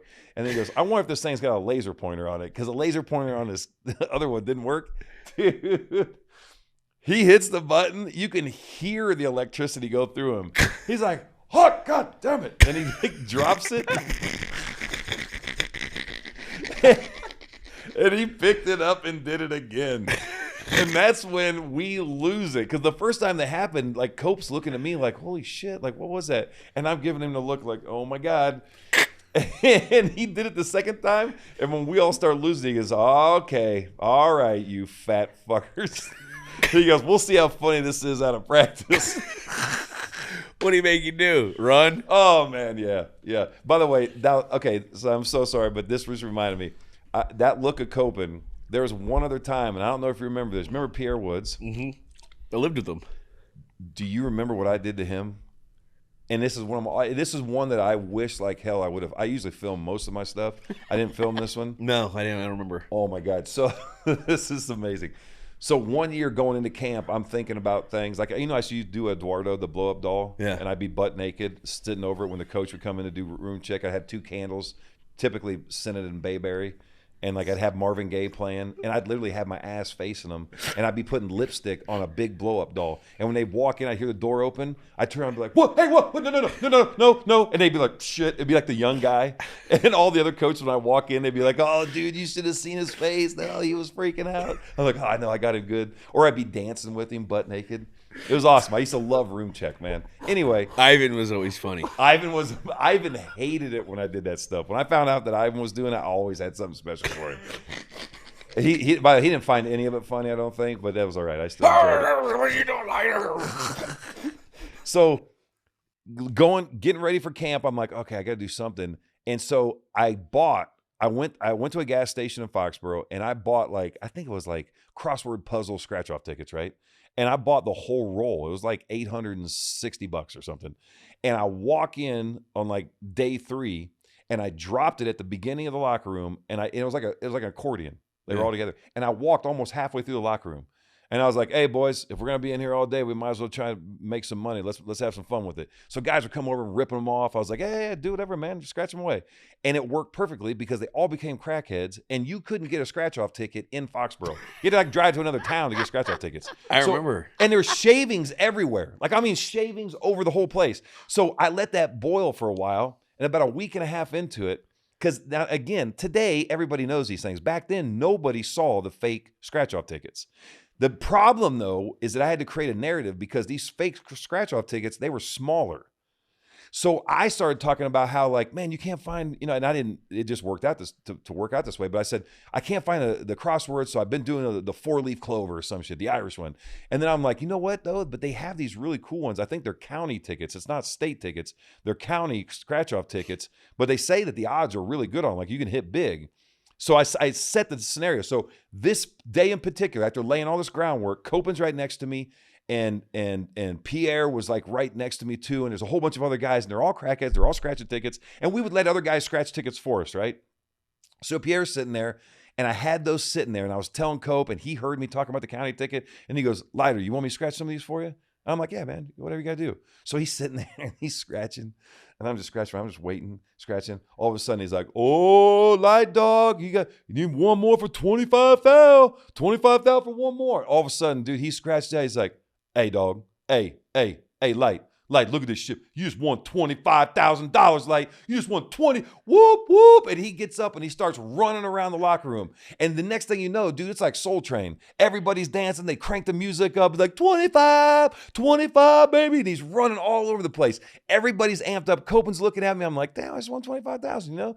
And I say, hey, man, come here. And he comes over and I go, I guess I just take it to where I got it, huh? I go, does it say anything about where to claim it? Now, on the back of it, he turns it around and he goes, to claim prize, please go see Santa Claus at the North Pole. Man, what the shit?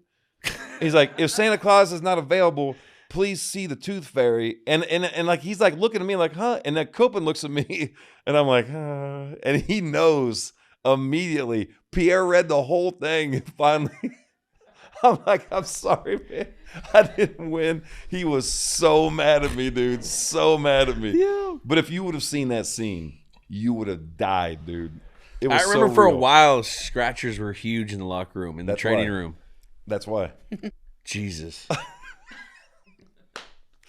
Jack, what do we got? All right, to wrap this thing up, the Pats went on to win. We got out of Buffalo, got home safely, would finish the season 14-2, but unfortunately lose in the AFC divisional round in the can't wait game to the freaking Jets.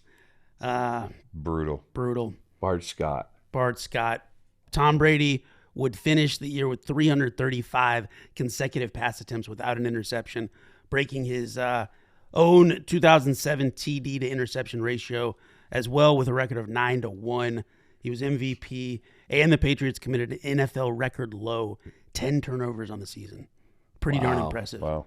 And statistically, the 2010 offense was more efficient play for play than the record-setting 2007 offense, which is pretty crazy. But Gronk and Hernandez were taking it down. Yep. We also ran the ball down people's throat. By the way, that's probably the biggest component, I think, in the offensive, game plan, mindset. Dante used to always say, we rush the ball 25 times or more, we're going to win the game in most cases, right? Yeah. And it's so true, man. And I think, again, Bill always talked about, where you develop toughness, right? Offense and defensive line and special teams, right? Yeah. And then where specifically in the run game offensively, if you can develop that, and again, I'll go back to not to be the Debbie Downer, but if you can't put the pads on and hit and condition and get rep after rep after rep, you can't be a good run team. Can't. And by the way, we know we were really good at screens, man, and that's how delicate Sideline. a process. What do you call it? The sideline? The marker in between the hash where you guys always had to get to. Yes, man. In What was it between called? the numbers and the hash. Yeah. I used to First out, first up. Yeah. And then look back. I remember one time Bill came to me. He's like, "Why'd you do that?" Because I was running on a tear screen to go kick out number one, and it'd be one of those where, like, you'd get catching, take hit a him little back, come in, and I'm trying to kick the guy out, and my fat ass is just trying to get there in time. Well, I'm running full speed at this dude, and I must have just, I don't remember consciously, but I hit the brakes and peeled back, and there was a guy trailing, and he was behind me, Most kind of dangerous. And I hit him. He was most dangerous. Just happened. And Bill's like, I'll never forget. He never come and asked me a question like that. But even when I did it, I was like, I don't know why I did that, but I'm glad I did that shit. Yeah. And he came and asked me. He's like, "Why'd you do that?" Because you shouldn't have done that. But I'm glad you did that. But dude, screens are such an important part of an offense, and they're so hard. Like, you have to have smart, physical players. Slows down the pass rush. Oh, it's such a weapon, man. It's a huge weapon. I know it. Run game and screens, man. That's what I would focus on, man. If I was coaching today in the NFL, all the other stuff, a lot of teams can do, certain aspects of the overall passing game pretty well, Yeah. as you know better than anyone. Thing is, but- you can't control a game unless you run the ball. yeah. You know what I mean? That's how you control the game. Well, how bad were you dying when we would go into these no huddle, throwing like every single, Tommy wanted to throw the ball every down, right? Yeah. You guys had to be dying at times. Yeah, it was tough. I mean, when we played in that Super Bowl in 16, we had 110 or 15 offensive plays. That's a big game. That's 2 games. Yeah. Like a legit 2 games. Or we had 110 plays or something. It was gnarly. Yeah, man. We've had games in the 50s, Yeah. I mean, that's two damn games. Yeah. I don't know how they could do that today and keep it up at a high level. Dude, it's gonna pendulum back because the linebackers are getting small. Linebackers are 225 pounds. It's fucking crazy. 230. Yeah, and you can exploit that, right? Yeah. Like to your point. You can. They're light. Mm-hmm. And a lot of the DNs, they just want to rush. All Right. these guys are built for fucking pinning their ears back and getting to the quarterback. You think about the guys that we were blocking up front, the Dwight Freeneys and the Mathises, and I mean, even think about our division, like a guy like Aaron Schobel, hustler, Yeah. just got after it, right? John Abraham for me in the early days, Xerxes, or Jason Taylor, Yeah. because he did look just like Xerxes. He really did. He did. Akron. Hated him. Oh yeah, man, yeah, Went to Kent. homeschooled too. He was homeschooled? Yeah, man. You know, Teacher was Gronk lived hot. with him in high school when Gronk get kicked out of school. And With JT, yeah, his family. He went to Pittsburgh. holy smokes, Wild. that's a weird combination. It's weird. That's wild. Well, Gronk sent I guess he sent an email to one of his teachers, like "suck my piece" or something. Oh, He yes. did. He got kicked out of school, Of course he did. and so Concluding remarks. left Concluding Buffalo remarks. Suck my and piece. went to Pittsburgh to play high school football. From what I heard, he was very flexible when he was in high school. Gronk. Was he? Yeah. Yeah. Is this a joke? No, but you should probably talk to him about that. Oh. When he's on next time. I don't want to be that guy. Oh, I know. You're a fucking clown. Just, good hamstring flexibility. I mean, he was, a good athlete, obviously. He's a monster. Was a Very monster. flexible. Very flexible. Jack, we got any leftovers? We got a couple. Just to clarify here, shout out to Clark Hunt and the Kansas City Chiefs. Just got rid of the stools in the locker room this March, replacing them with way. chairs. Yep, they were one of the last holdouts. As a That's stool all team. good for them. I don't remember him. Oh, I do remember him because anytime we play a stool thing, I would think about you. A stool team, I'm like, Matt Light would have stole the Oh shit my out god! of this. And we got to give a little love to Scar getting his IMDb credits up. The movie, The Steeler and the Pittsburgh Kid, 1981, starring Dante Scarnecchia as Coach. The movie was based on the Mean Joe Green Coke commercial, which is Yes. pretty crazy, Yeah. insane. Pretty good. Yeah, it was. It's a deep cut. I love that one. Scar. We got to go back and watch that one. Now let's name the game. What's the name of this game? We're staying in Buffalo. Turnover Fest 2010. What is that? We didn't have any turnovers. We had 7, or we forced 7. We 4-7, but we didn't turn the ball over. No, that's true. We got some anything else we can. Or do you got a better name for this game? Dinosaur for life. There we go. Dinosaur for life. Yeah, baby. Now let's score the game. Is this the greatest game of all time? Let's 0. score it. That's a 0. Stakes. Huh? Not the greatest game of all time. No way. 1 to 10. Decimals okay. Stakes. Stakes 0.5. 0.5. Yeah. They were Jules, dogs. you do it too. Yeah. I'll say a 4. 5. AFC East on the line. Yeah, you're right. You're right. But yeah, in the grand scheme of things, I mean, it's Buffalo. You know what I'm saying? Little brothers. You know, it sucks that now we're the little brothers. And I know. at least when we were the older brothers, like the big boys on the block, we were going out beating up the other kids. By the way, one of the greatest Buffalo games was we shipped Law Dog down there, Lawyer. Malloy. and they whoop our tail 31-0. Season opener. Yep. And by the way, we shipped in there like the week before. And it was so awkward. You know how, like, when that white buffalo comes in and snatches a dude, the feeling in there is so weird, especially when it's one of your top guys. And then Can you explain what the white buffalo is? Yeah, like this. So we always say there's this bin that they bring out in the locker room, and they throw all the guys' stuff, and they clear out that locker, and you come in, and man, that dude's just gone. The Turk. Yeah, man. And that when that happens to a guy like him, though, man, it takes a little bit. Like when Logan was traded. That was weird. That had to be crazy. I wasn't there for that, obviously, but you were there. I was there. It was crazy. I was like, what the fuck are we doing? And by the way, what was he thinking? We won a Super Bowl that year. I know. That's the crazy thing. But that was not a good move on his part, in my opinion. But whatever. What do I know? I'm not a world record coach. You're a world record handsome gentleman. Thank you. Let's get back to star power. You didn't have to say that. 1 to 10 star power of this game. I don't know. 4? 4? I'm not good with these numbers. It's all right. I'll say 6. Okay.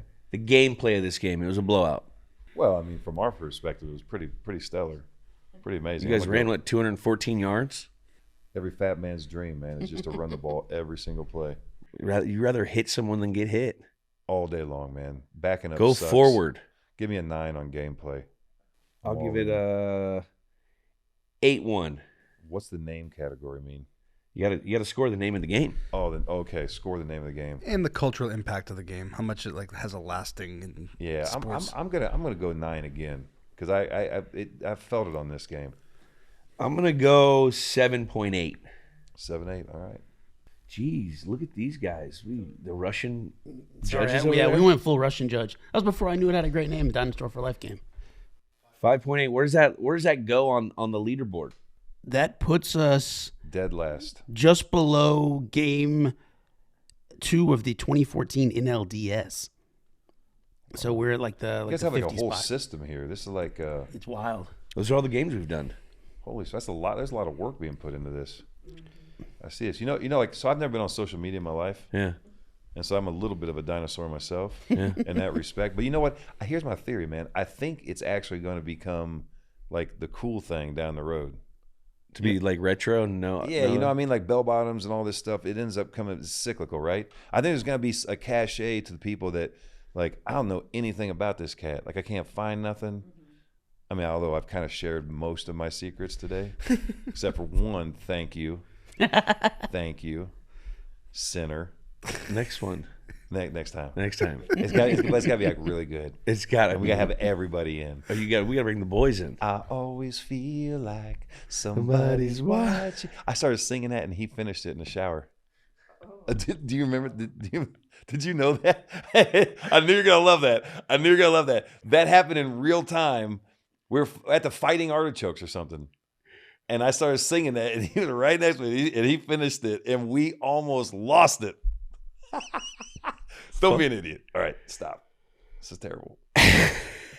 Matt, you want to plug anything? Hey, man, you know what? As you know, man, as much fun as I like to have. Matt Light I did. Shootout? Shootout and the foundation, man. Look, you know, again, I was the most fortunate guy ever. I didn't know anything about what I was getting myself into. Got to play with guys like yourself, so many others. We did it at a high level. We had fun doing it. We won. And all of that gave me a platform, man. We work with about 7,500 kids annually. It's all about leadership, man. It's about speaking the truth to young people. You know, we don't sugarcoat things. We push them outside their comfort zone. We take kids that maybe would have never had an opportunity to do something. We spend time with them. My dad, my mom, my wife, my kids, my aunts, my uncles, our employees. I love it. It's been my life passion. I mean, when I was playing, when we were playing together, I spent 2 weeks in the woods running a what we call our cultural leadership camp, Camp Vahoakis. And I would go from being in the yurts with these kids for 2 weeks, not working out, not doing nothing, and then freaking out because I had like 5 days to run the conditioning test and get my ass ready. But my mind was right, man. When I got to camp, I was good. Yeah. And so it's like been a passion of mine. You know, I come from a family of educators. My mom taught for 35 years, music. My dad is a, you know, world-renowned, you know, just guy in so many different fields and teacher. And so, you know, the work we do through the Light Foundation is all about getting kids to just understand what it means to look people in the eye, treat them with respect, earn what they get. Entitlement gets us nowhere.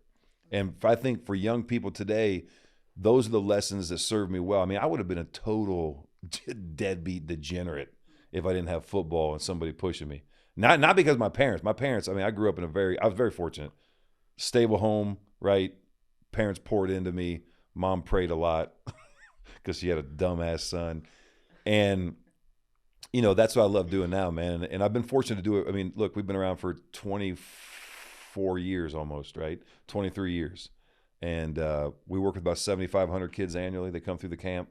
And everything from youth hunts to timber framing camp, teach kids how to turn timbers into, you know, usable parts in a frame to build a home or build a shed or a covered bridge or a tree house and all kind of different things. And man, I love that. So, you know, the shootout is we raise all of our own money. We don't get support from the federal government. We don't get any of this. And as you know, I know you've been to the shootout. This will be our 20th year. Jesus. We got T-Far, a hell of a country music artist coming in to celebrate. When is it? September 17th, man. It's going to be awesome. It's a Tuesday, always on a Tuesday. I know. I'm trying to get Bill. I'm trying to get Bill to show up for the first time because he's not working. Yeah. He's got nothing to do. Do your job, more like need a job. Got him. No, but I can say I can firsthand remember like Matt Light, stud football player, but always was making a huge impact with his foundation, the Matt Light Foundation. I mean, he did it for as long as I could remember. You always knew about the shootout. You always knew Matt was doing something for his foundation. He's raised a lot of money to help a lot of people. And I'm super happy for you.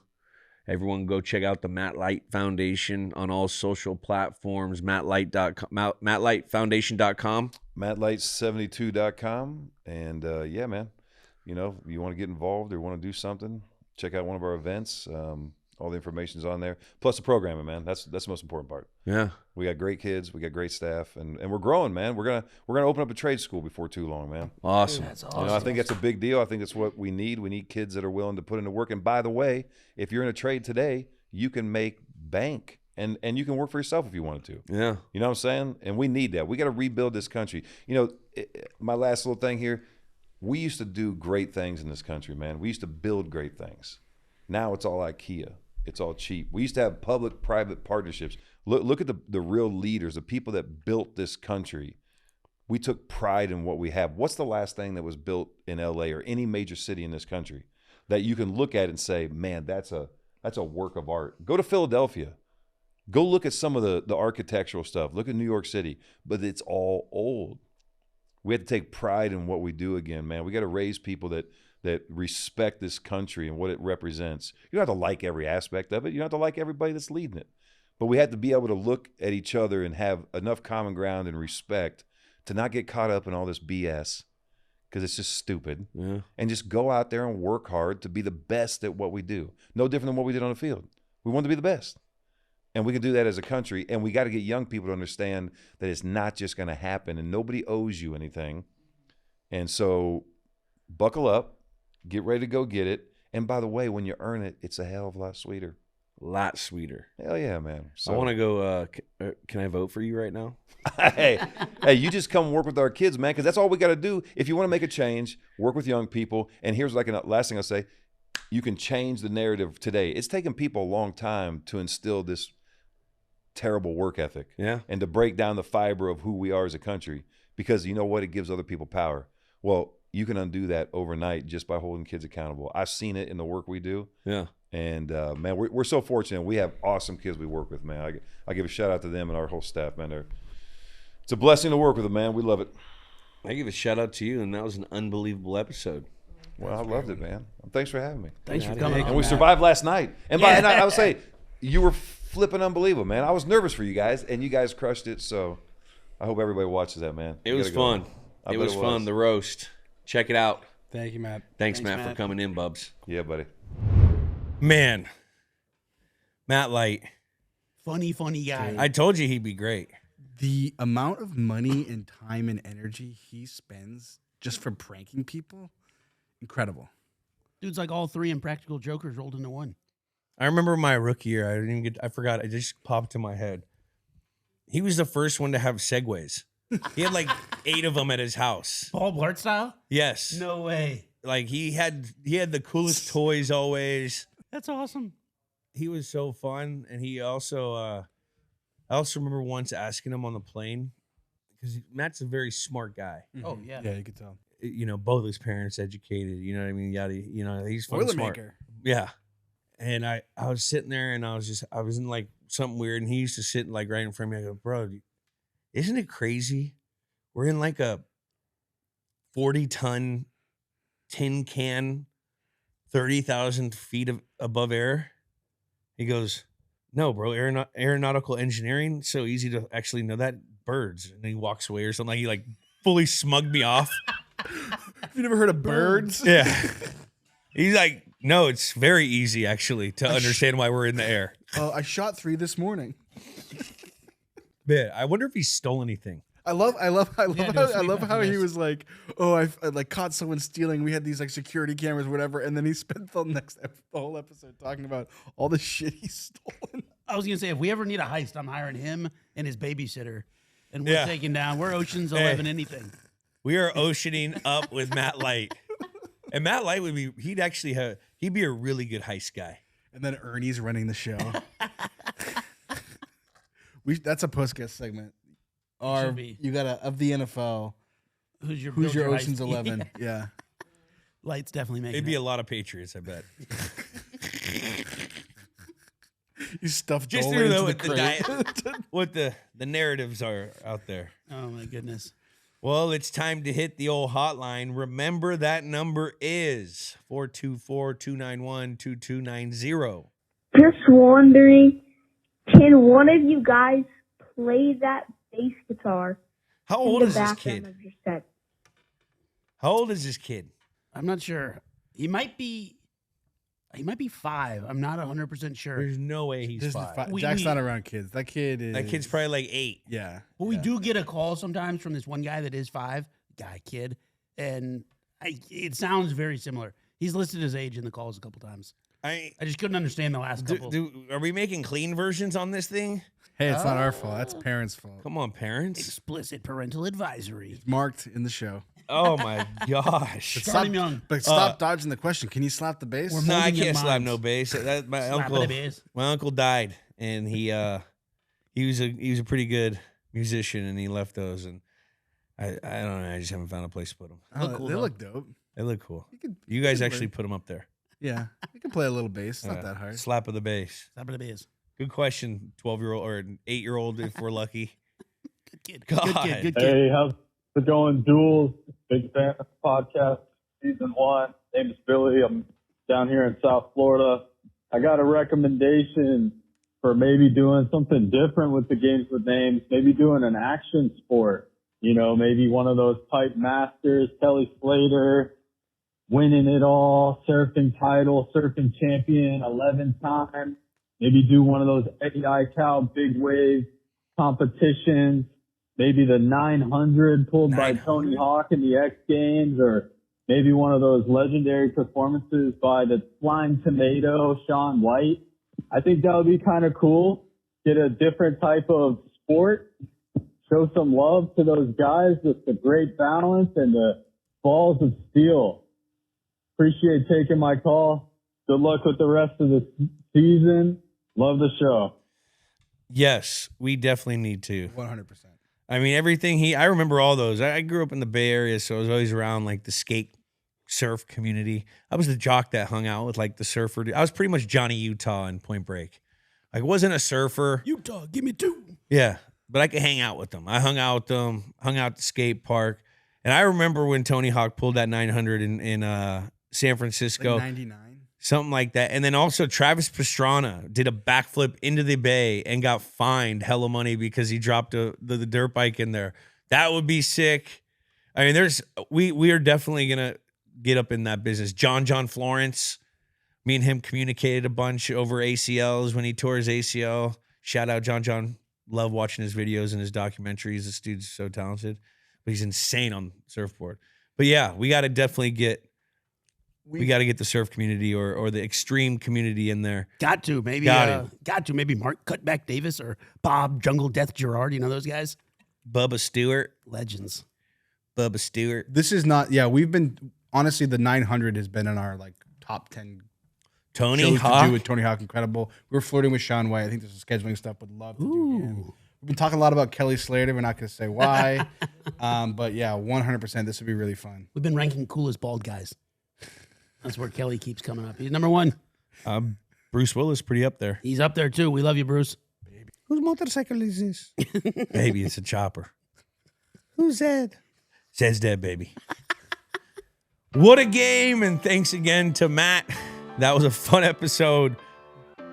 That's been another episode of Games with Names. Subscribe on Apple Podcasts, Spotify, wherever you listen to your podcasts. Comment a game you want us to do, and remember, rate and review. Remember to follow Games with Names on YouTube, Instagram, X, TikTok, and Snapchat. Leave a message on the hotline bling at 424-291-2290. We will see you guys next week. Games with Names is a production of iHeartRadio. For more podcasts from iHeartRadio, visit the iHeartRadio app, Apple Podcasts, or wherever you get your podcasts.